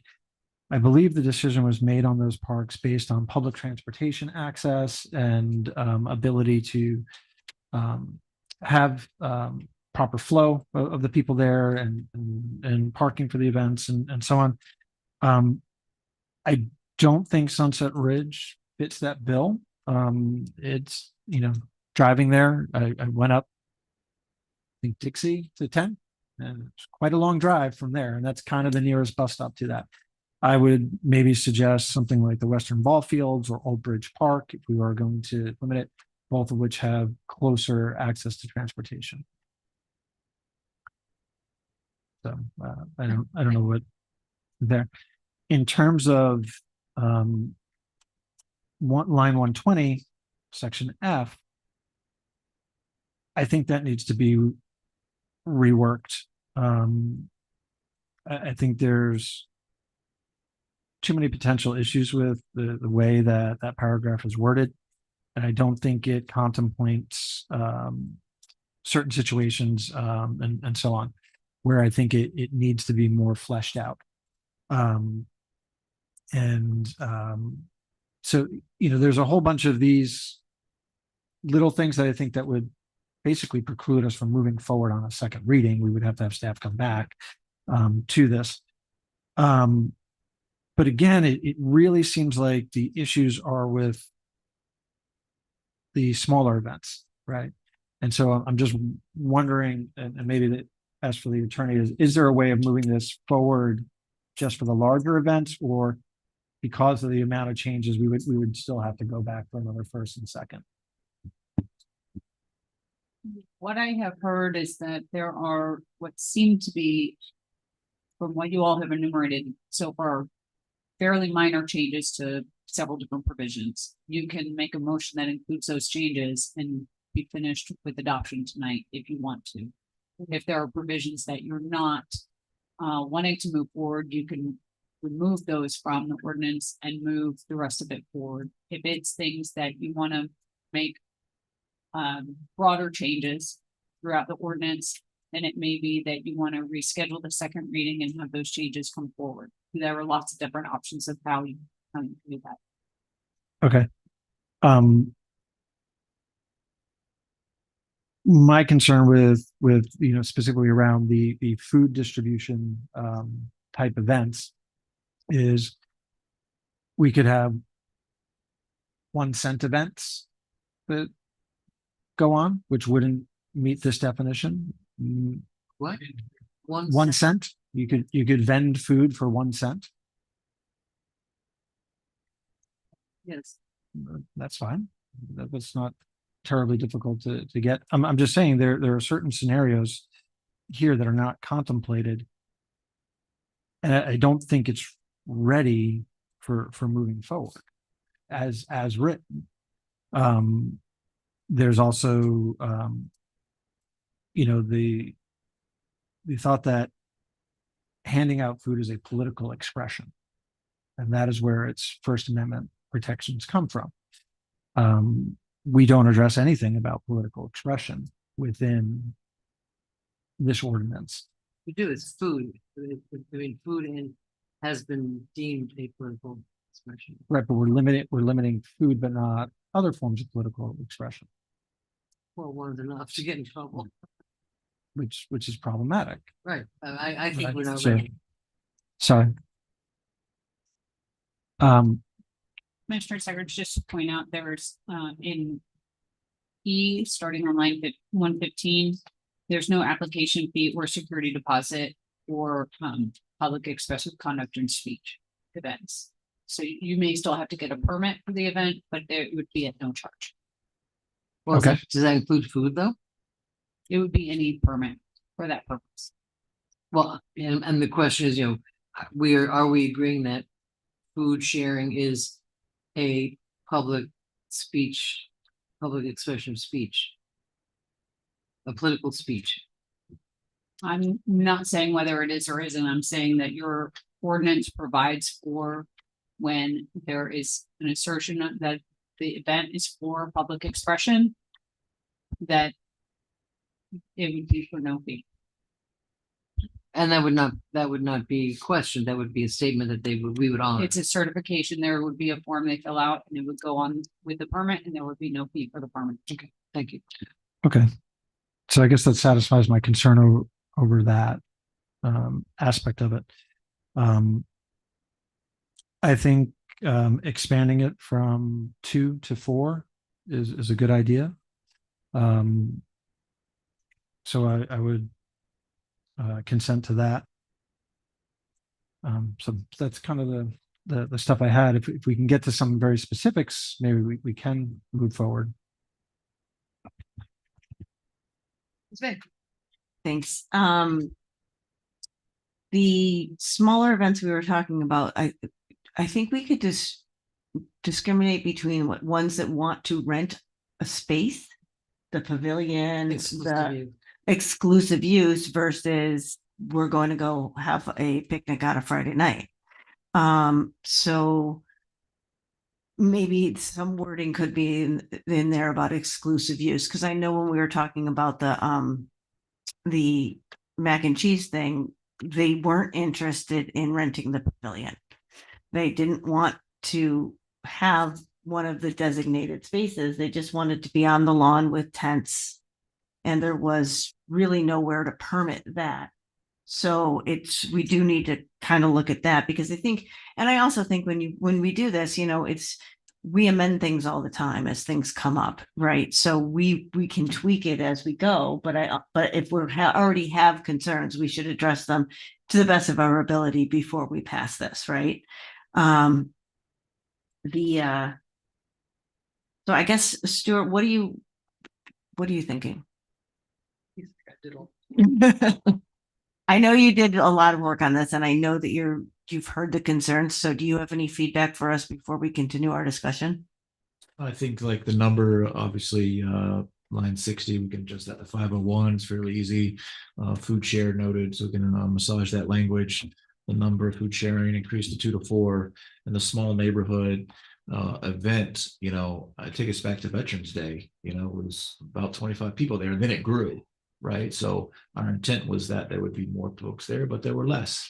And that's a city permitted event that we put on. So oftentimes there's an event and they don't get to 25 and we expected 100. So that number is what we landed on in terms of, the futsal court. We spent $15,000 recently in District 1 and fixed the futsal court. Commissioner Segrich and I were up there on the MLK cleanup, and it was completely destroyed. Most recently, Northwest Ball Fields, there was a water pump station that vehicles were doing donuts in as they concluded their unpermitted soccer festivity, and they damaged the fence. A couple $1,000s of damage. So we could go on and on in terms of the damage and the number we land on. Is it 25? Is it 30? Is it 35? But I think comment was suggested that when you get larger groups together, that is when things occur, and then the city is not necessarily culpable in terms of the insurance. They're culpable in terms of making the repairs to said damaged equipment. And then there's like the bathrooms, and there's no one to tie to that said event. And a large event for me, I think they were talking. There is a certain consensus about large events, but I just don't feel like this is ready to go. And with every amount of respect for the work that you've done, okay? We get these things, then we have to mull them over and think about them on a lot of different levels. So I don't think that that we're ready for a second reading. I think that some amendments need to be made. And I'm wondering how the best way to do it, because we all have different ideas, and how the best way to effectuate that would be. Whether we submit our ideas to the staff and city attorney for them to flush through, to have, I hate to say the word workshop on it. I mean, they've heard us. What? They've heard us. Well, maybe I haven't spoken yet, but that's okay. Well, you will. But we don't know if we have consensus. We haven't gone down a list of everything that we think it needs fixing. And I don't know how we are on time, Madam Clerk. Oh, we were till 20, we did 20 more minutes. So that brings us to what time? So We need to- asking for clarification, was it 20 minutes on top of the 7 that was already left? Okay, so then you have 13 minutes and 45 seconds. I'd like to make a motion to extend the meeting past 10. Do I have a second? I Second. mean, I don't want to, but I will. Second. All in favor? Aye. Do we have a motion on the table right now with this? Yes. There's a motion to approve, but with a second, but we have to do that for discussion. So if we want to either withdraw the motion to approve it, withdraw that motion and set it for a time certain, would be a time certain to come back. You can continue this public hearing and set it for a time certain, or you can not do that and we would just have to re-advertise when it comes back. Okay, so we could do a time certain. We wouldn't have to re-advertise. It's just a continuation of because it is a public hearing. Correct. Okay. All right. So I think that's the best way to go. I think that we can all have input to staff at that point. Mr. Brown. Is there, because we've heard from everyone except for you, Madam Mayor. Is there, we can maybe just get a list of something right now so we have something to bring back? Because Commissioner Stagrich went through what he had. It'd be nice if we had some type of consensus on what's already been stated. Yes. Request. Yeah. Well, Yes, I think it's realistic. well, the Yeah. frustrating part is, we kind of continually on a lot of items, not just us, and kind of just spin our wheels and nothing ever. No, I really think we need gets to pass something down. moved. So it'd be nice if this is something that a majority of you guys are looking to move forward at some point. It'd be nice to at least get through some of these so we have something to bring back, because we bring something back and then nothing happens again. Then it's a workshop and it just kind of, we spend so much time on a lot of these items that just never really go anywhere. All right. So if we're looking to do this, it'd be nice to get some kind of direction. All right, then I'm sorry I missed it last week. Understood. Okay, my concern is the small spontaneous gatherings. And that, to me, that's just something that we're a little too restrictive on. Community neighborhood events, special event expecting fewer than 100 people. So does that mean I think that's for me, the most problematic. But if it's not mentioned in here, then it's not prohibited. It is. Expecting fewer than 100 people. That does not require load flow, it has minimal impact. If my witches want to get together and practice, and there's 25 of us, do we need a permit for that? That's the kind of thing that I'm afraid we're going to run into. Or a small group that just wants, or a school group that wants to come into the park and use it. So that's my concern, is the small end number. Okay. I think increasing from 2 to 4 is a step in the right direction.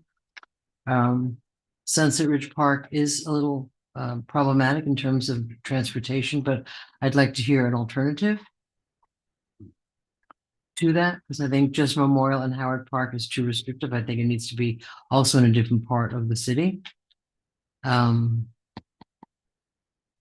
So, I'm not going to get into a lecture on morality, but I think that those changes are the ones that I'm concerned with.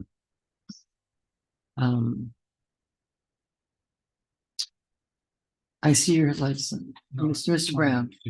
Just on some of your points here. So if Sunset was an issue, do you have a recommendation? Well, for that's what somewhere I'm else? asking, Because you know. what we were looking for was somewhere where you actually had space for parking, like Memorial, for instance. Mhm. You got the parking lot right there. Howard, same As thing. well as the pavilion.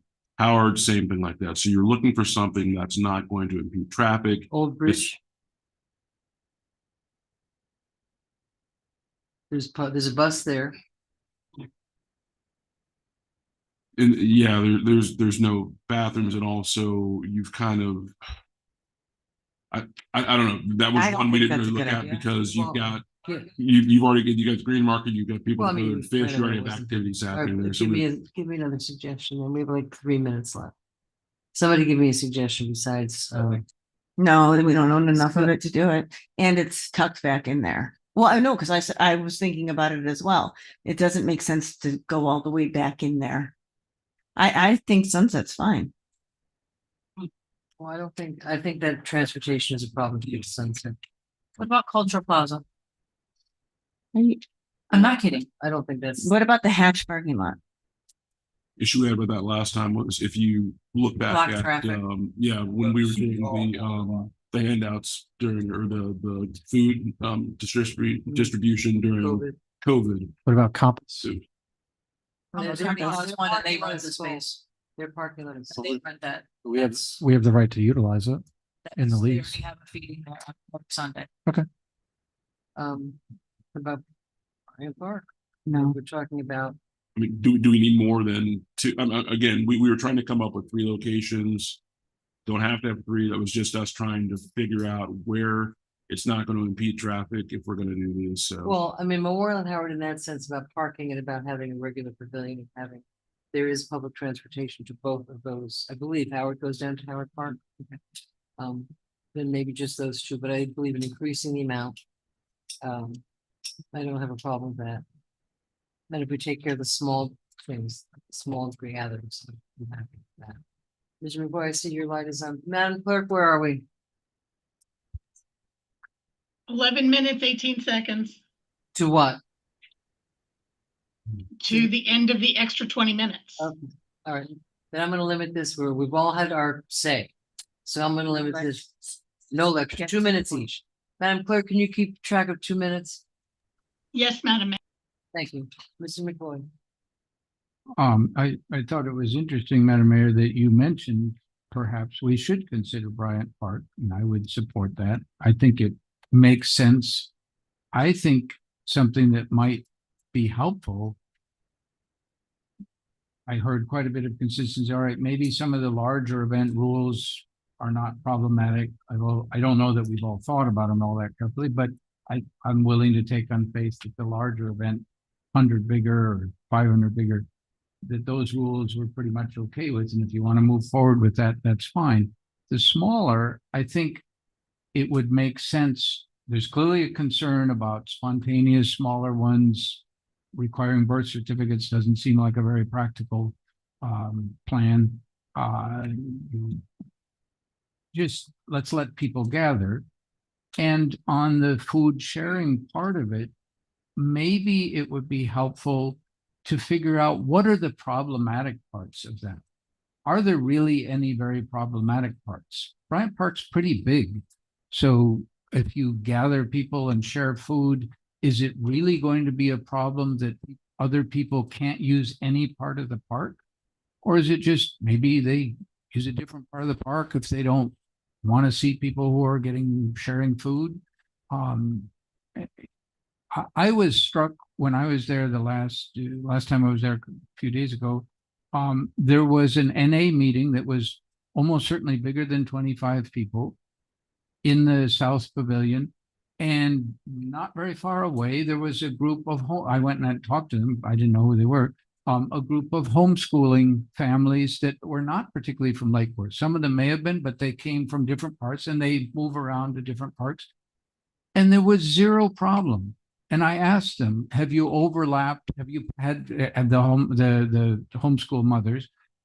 You know, obviously they're concerned for the safety of their kids and so on. I said, Thank you. That's 2 minutes. And they said they very rarely had any problems and they simply went and talked to somebody and that straightened out the problem. Okay, thank you. I think there's less of a problem here than we think. Thank you, Mr. McCoy. Okay, so do we have a list that we can give to staff? We have so little time. Mr. I really do think we should keep Bryant Park off of that list.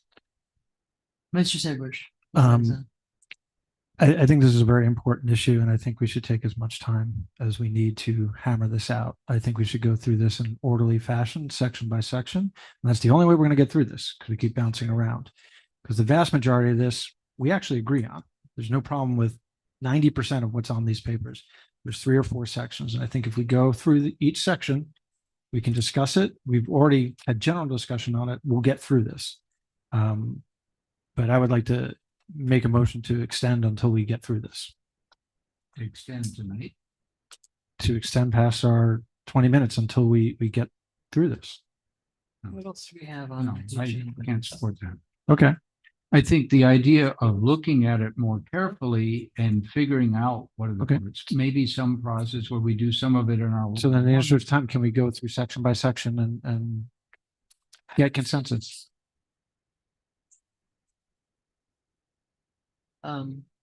Anthony, you made the. Yeah. You made the original motion, so. All right, well, if it's are gonna be we, modified, it has to be done by you. okay, are we all in agreement that we're going to change item 5? Is that the 500? That's the gap, make it Yes. 500. Yes. Okay.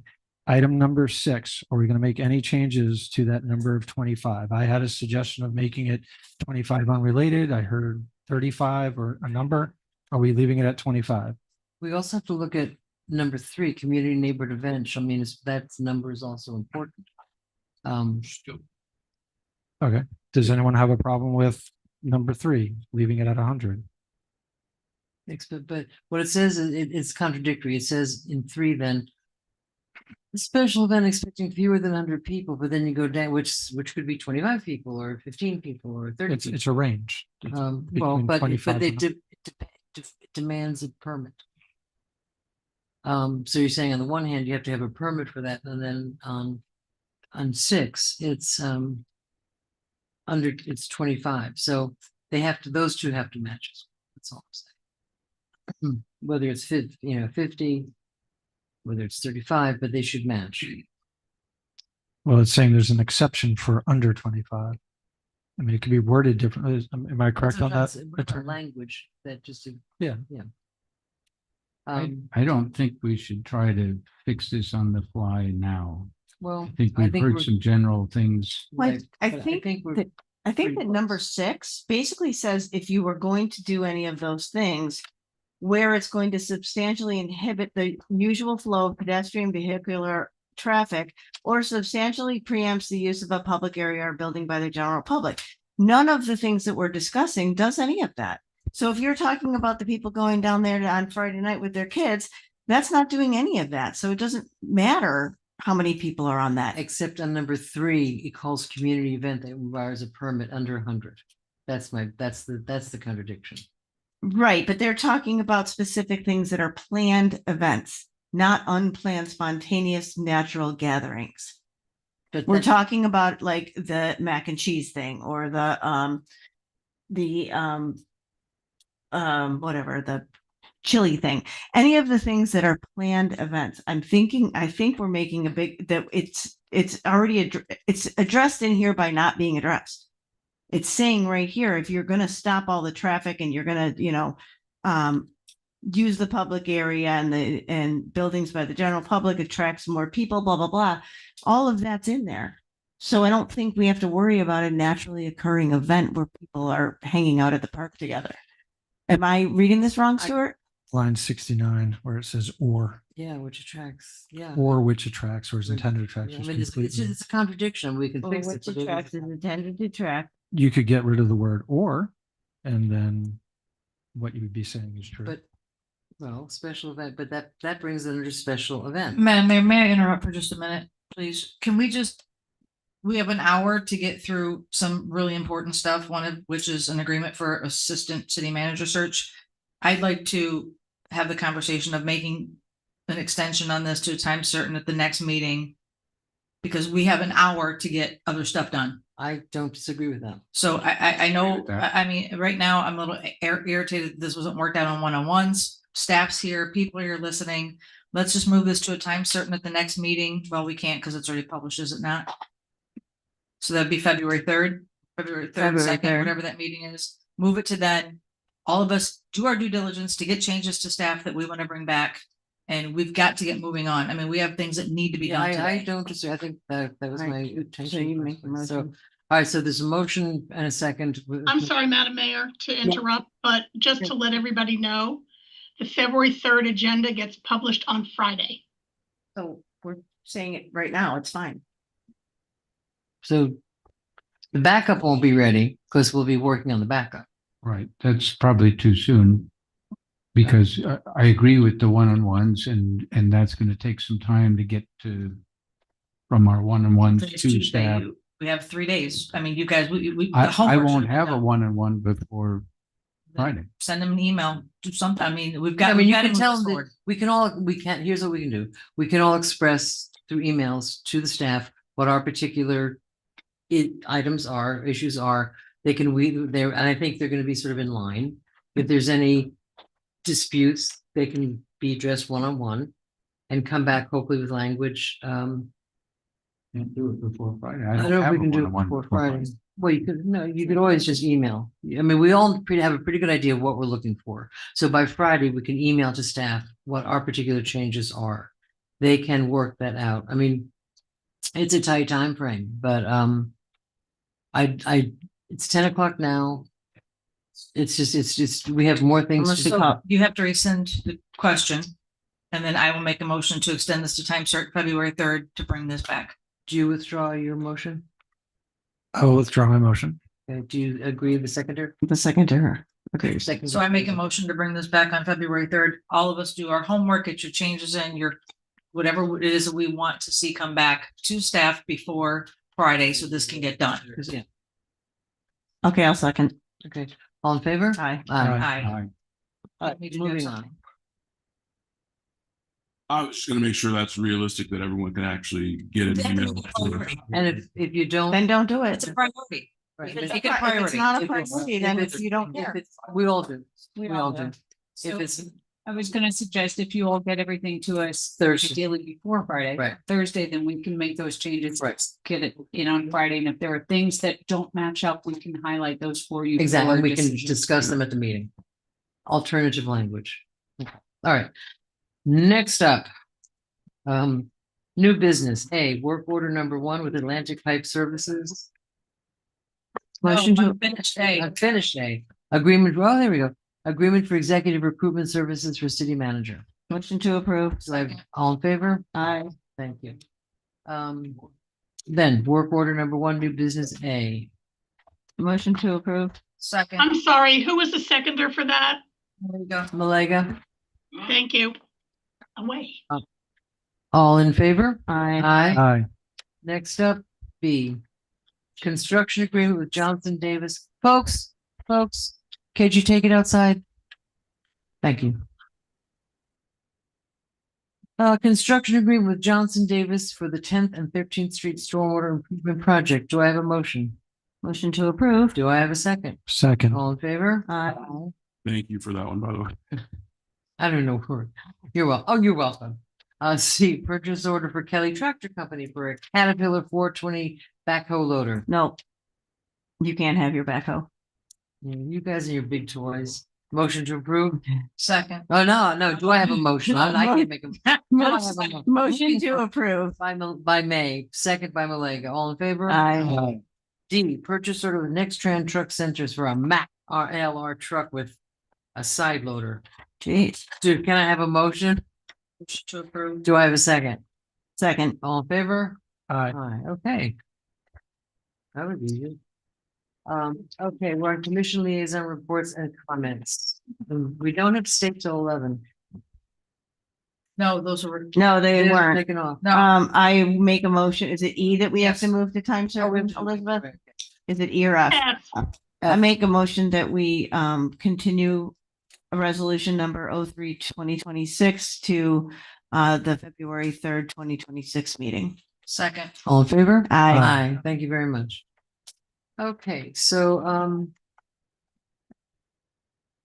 commission liaison reports and comments. Let's start with one. District 1. You have- All right, 2, we'll go skip to 3. Mr. McVoy, are you gonna make any comments tonight? Is he? I think he's in the hallway. He's in the bathroom, I think. District District 3. Has no brain right now. No, I did want to address what I started to talk about at the Not gonna make a comment. I am not going to make Okay. a comment. Okay, thank you. at the agenda additions, deletions. I think as a city, even though most of us did not do anything, that we do owe an apology to our high school ROTC team and the major. Unfortunately, they were stripped of an opportunity that only comes once a year at a special event. And I think it was very selfish and uncalled for what had happened.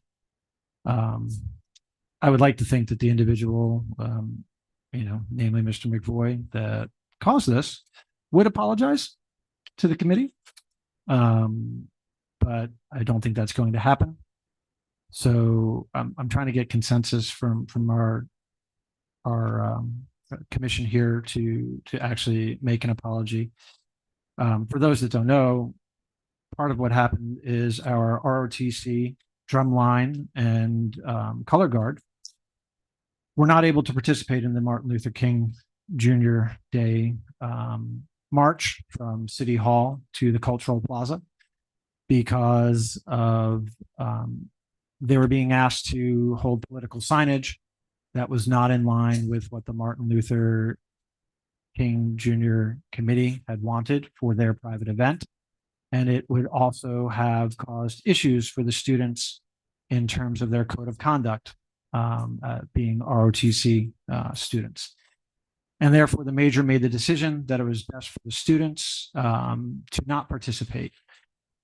And the sad thing is that includes seniors who will never get that chance again. And they were robbed of that. And that's completely wrong. There's a time and place for everything. That was not the time and place to put another agenda in front of the celebration that was at hand, and not to put it in front of the opportunity for those children to perform for their city, to be recognized by their city, recognized by their peers. And that's a group of children who deserve recognition and praise. They recently did very well in the competition, and their leader was honored with an award. And then we proceeded to the Cultural Plaza, where the same individual, Mr. McVoy, decided to bring the same posters that caused the issue with the ROTC group onto stage. And he was asked politely by the committee to not display them on stage because that's not what the event was about. And he rather rudely refused. He was asked politely by 2 members of the committee. He was then asked as an official member of the committee officially to do so, and refused to leave the stage when asked to, and actually had to have the sign physically removed from his hands and sat there like a petulant child. And it's just not right. We were invited as a city as an honor. That was not our event. We were there as an honor. And unfortunately, Mr. McVoy is part of this body, and as a body, I feel that we offended them, and I feel that as a body, we owe them an apology. And so I would like consensus for us as the commission. I want to just comment. Okay. I have been a big supporter of the ROTC program. Every year I have a senior lunch for them. Those kids are hardworking, and they took the time that day to come out on a day that they did not have to come out, to do the kinds of things that they do, which we honor them for, and we respect and we thank them for. So these kids took their time out. When the teachers came to me and said, Betty, we can't stay here because of what's happened. I didn't ask specifically, they said they were being asked. They didn't tell me who was doing it. I didn't ask for specifics about what had done, but they were very uncomfortable. As a matter of fact, we had a picture taken of us there, and they had to put their hands over their symbols on their T-shirts because they did not want to be, it would put them in an untenable, unfortunate position. And I do agree that we should, and especially maybe what we should do is bring them up here and recognize them, the fact that they did win, the fact that, I mean, maybe on a commission meeting, have them come up as a presentation, because they do amazing work. Every time I'm feeling, on some level involved with the kids at the high school, and we have kids that come from nothing. They have no support. They can't afford their instruments. I go to the concerts and no parents show up. It's very, very sad. So for these kids these kids come out in the morning and they march and they work and they have uniforms and they have discipline and they have a goal. Even if they don't join the service, most of them don't go into the service. But when I talk to them at their luncheon, the things that they get, the self-confidence, the procedure things that they get in the ROTC is valuable. And I would like to then, rather, an apology is useless because we didn't. Okay, I mean, not useless, but I mean, but I think to be more, I would like to bring them up here and honor them for the work that they do, for the fact that they did get an award. I mean, our kids are amazing at the high school. And I would like to honor them. So if I could have consensus to bring them up to honor them and to recognize the fact that what they did and the achievements that they had, could I have consensus to do that, to put that on an agenda? I consent. I also brought this up to the city manager today and asked him to figure out who needs to formally apologize on behalf of the city. Well, I will do that. I mean, I will absolutely, as the mayor, write a letter just to say how unfortunate it was that they were put in that very untenable position. There And is I was the very opportunity for the disappointed. individual to apologize as well. I would Hopefully. absolutely give that. I'd see it. I was unaware until just moments ago, really, that it was Mr. McVoy that actually did the asking, and I'm really sad to hear that. Hold on, So, let's- all right, Can I have the floor? you will have your public comment. So yes, we will bring them up. We'll figure out a time for the agenda, and I will write a letter to the appropriate people. Miss, are you done? I'm sorry, Madam Mayor, but I don't want to be left hanging with the consensus items. Yes, okay, because So we have- had an ask from Commissioner Segrich about the apology. And then we have the consensus to honor their achievements.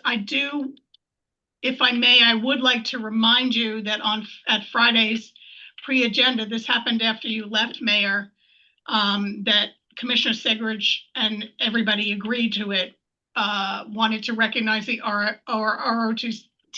I'm sorry, I can't talk. And Commissioner Segrich was to provide information. So that's where that stood from last Friday. Okay, you want to give me the information about what the award, and that's it. But we have so we have consensus for the apology, and we have consensus to bring them forward to honor them. So is the consensus 4-1? Both of them. Both of them are 4-1? I would like to see the letter before it gets sent. Okay, that's fine. I have no problem with that. Okay. I write it pretty good. I would also like to see the letter before. I'll share it with everybody. I'll give it to the city manager and he can share it. So we have consensus to do the letter of apology and also to have the ROTC come back at a point where we can, on the agenda, we can have and honor them. Okay, anything else? No, okay. Mr. McFoy, I'll go last. Okay, I will need some time to respond to clarify some factual things on that, but I have some other items before that. First of all, I'm looking for consensus from my colleagues. We heard from, I haven't counted them here, but it's approaching 30 people, pretty much all of them asking for us to do a special meeting, not one before a regular meeting, but a special meeting unconstrained on time for us as a commission to discuss immigration issues and immigration enforcement issues in this community. And I think some details were suggested that each of us could provide to staff specific things that we wanted to include in that special event. There was previous discussion at an earlier meeting that would Commissioner McVoy work with staff to help identify some things. I'm more than happy to do that, but I would need help from staff. I don't think it's fair that the responsibility totally be put on me. but I'm happy to provide help. So I'm looking for consensus for that special meeting to be scheduled within, at the most, the next 2-3 weeks. Could be 4 weeks if you want, but I think you've heard the level of urgency. The Guatemalan Mayan Center has provided 7 pages of fine print of all the things that have happened here. There's more than enough detail. If people really wanted detail, they could ask the agencies for that and get it, but the center has provided it. So I'm looking for consensus from my colleagues for a special meeting specifically to discuss how we as a city and as a commission, as elected officials, want to address immigration enforcement in our community. Well, I have a question. Do I have consensus on that?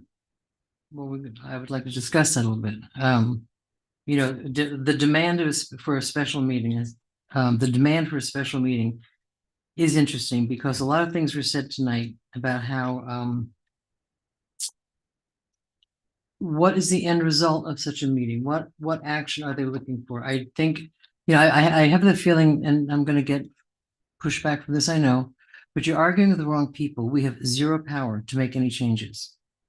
In terms of acknowledging the fact that the Guatemalan community and the immigrant community is important to our town, that was part of my original letter a few weeks ago. And I personally have no problem with that. But, and I did send to Mr. Kerner the letter from the Indivisibles asking for that information.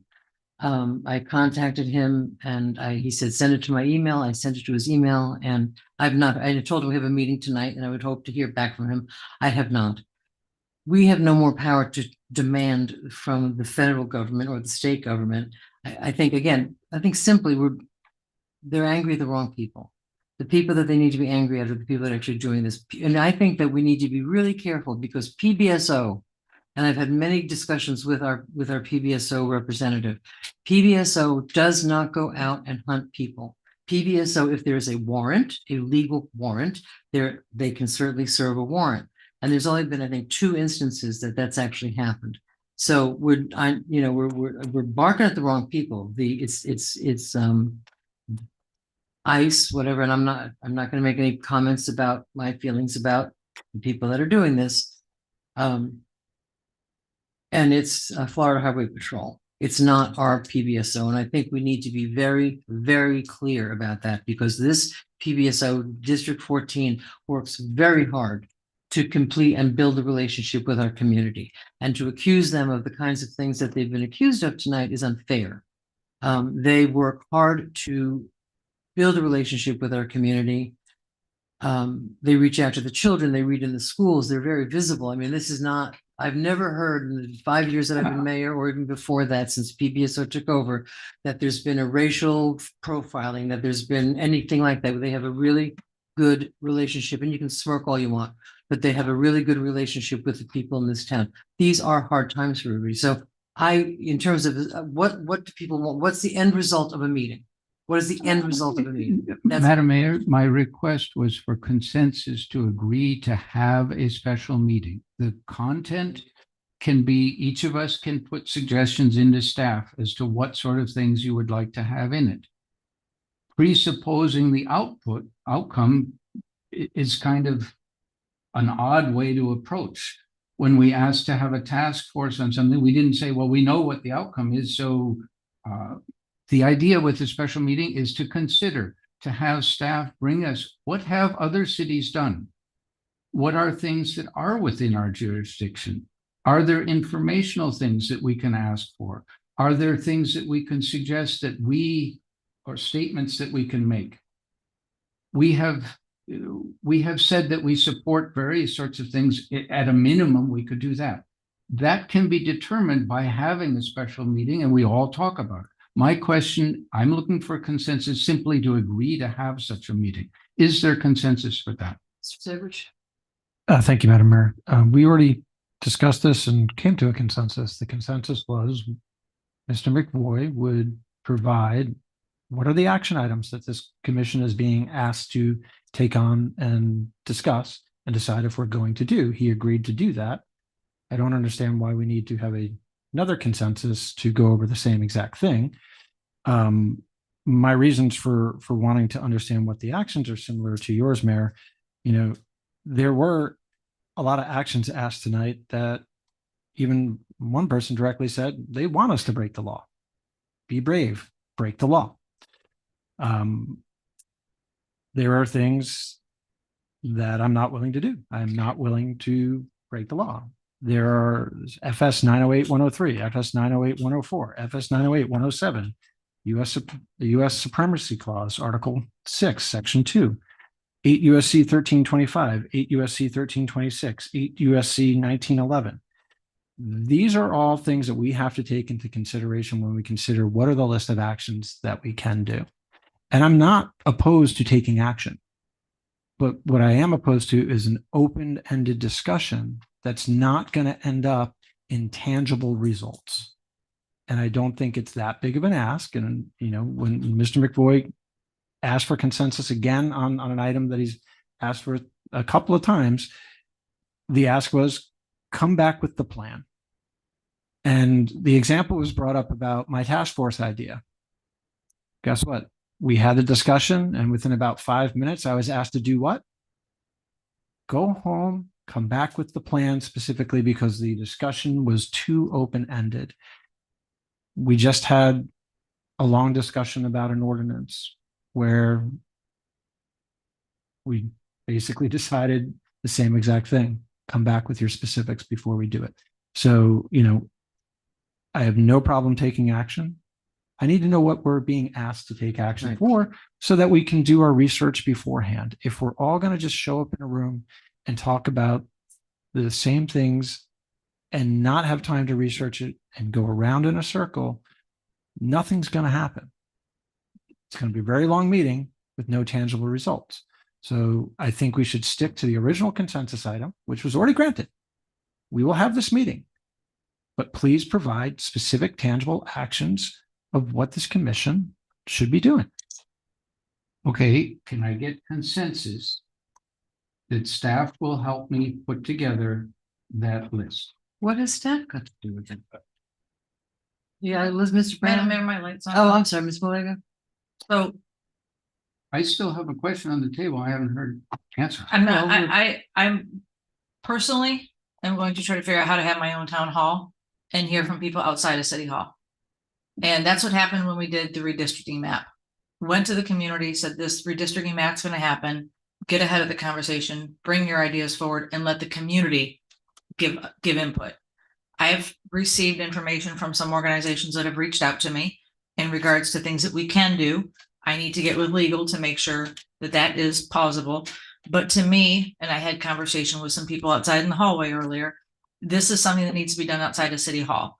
So to take the city out of it, so we don't put a target on our back, I would like to have a town hall and with the community members that are able to step forward and bring ideas to consensus and say, these are the list of things that we would like to see happen in the city. Be it a call to action for here, know your rights. We have the Guatemalan consulate. Why aren't they coming forward? Why aren't they helping this They city? just called me the other day. They should have called you 7 months ago. I'm So saying. they should be giving us guidance on how we can help the Guatemalan community. Same thing with the Haitian community. But I think that this town hall outside of here and like you said, Compass, they're a non-for-profit. They've offered up their facility to many venues before, from the redistricting to other things. So that's what I would be in favor of doing outside of before a special meeting with the community outside of City Hall. A community-driven, Community-driven organized town town hall hall. outside of the city where the community can bring ideas and other entities can bring ideas. And there's nothing preventing that from happening. Anybody can call. Well, no, I'm just saying, right? I mean, anybody can call a meeting. So Ms. May. I just think that's a good idea because it allows us to speak as residents and not speaking for 46,000 people who don't all feel the same way as the 30 people that were here tonight. There's some quotes from the comment. We allow this to happen as if we have any power to stop it. We're the racist or stupid. Thank you very much. So, you know, it's very easy to sit on the other side of this dais and scold us, but in reality, what can we do? So I don't think we have, Mr. McBoy, I think Mr. Segrich is right. You asked for the consensus for the meeting. We asked you to get some stuff together. I don't know, again, we don't know what this meeting is about, if it's, and the whole thing, excuse me, Mr. McBoy, the whole thing is, you know, it's been set up now, it really has been set up, unfortunately, as an us versus them. And I don't really see any difference in having a meeting with us versus them. If there wants to be if there want to be, I mean, I reached out to the Guatemalan Center 2 weeks ago. We know what happened there. We got, today in the afternoon, we got a list of certain things. We can work together. But to stand up and be extremely derogatory, you know, we're sorry, we're a bunch of racists. You know, that's not the way you start a communication. That's not the way you have a conversation. And so I think that if to have a meeting without a purpose is useless. So I think that Mr. Segrich is correct. We asked Mr. McBoy to do what does the community, if you represent the community that's asking for this, what is the community that you represent asking for? And I think that's it. They came in. No, not a meeting. As it was, what do they want that meeting to be? Give me an agenda for that meeting. Besides, we're all going to sit together and we're going to get criticized and being asked, and we're going to be asked to do things that we cannot do. The expectation is misplaced. So I don't think we have consensus at this point. Okay, thank you. That's clear. The commission has clearly gone on record as to where they are. I have some other things. Are we in commissioner comment, liaison? That's where we're at. Yes, Okay. we called you, but you're at home. Okay. So let's be real clear what happened with Martin Luther King event. I believe, if I understand correctly, and certainly somebody can correct me if I'm wrong, I believe I am being accused of having sent the ROTC away or taken actions that effectively sent the ROTC away. Let me be clear. I brought a sign to the meeting, which was the same injustice anywhere, or is, I forget the exact quote, but is against justice everywhere. I brought that same sign. I had made my own edition about this big, literally, that said, Dr. MLK, ICE out, exclamation mark. That's what I brought. I did not talk with anybody else about what they were bringing to this gathering. I did not have any communications with anybody else. I made that sign minutes before I came down here. I did not communicate at the meeting, hey, you should put your ICE signs out, whatever. There is a certain amount of tone deafness going on in this commission that says, oh, everything's fine, there's not any problem. Why would anybody want to have any activism? And I am having an incredibly hard time, and I'm not the only person in this community that says, wait, it's not appropriate to have political statements at an MLK thing. What the hell was MLK about? Martin Luther King was marching in the streets politically to try and change injustices. And there are major injustices going on in this country, including right here concentrated in Palm Beach County and Lake Worth. Of course, people are going to come and speak out to it. Now, I'm told, I learned this today, I'm told that I knew nothing about it at the time. I saw a group of younger people leaving at one point, and I thought, I wonder what that is about. I assumed it was a group from the Guatemalan Mayan community had organized that decided that they didn't feel safe. That's what my assumption. I saw them and then I didn't think more about it. I only learned today that no, my interpretation was wrong. That was in fact the ROTC folks who did not suit up. And because I'm told, this is all I'm getting second or third hand, that somebody suggested, hey, being seen in your ROTC outfits at a gathering where people have anti-ICE signs probably isn't going to be good for your ROTC future, which strikes me as actually quite, under the current circumstances in this country, as quite good advice. I would probably have given the same advice. I did not communicate with anybody about it. I did not give any advice. I did not tell anybody they weren't welcome. I had no interaction with them.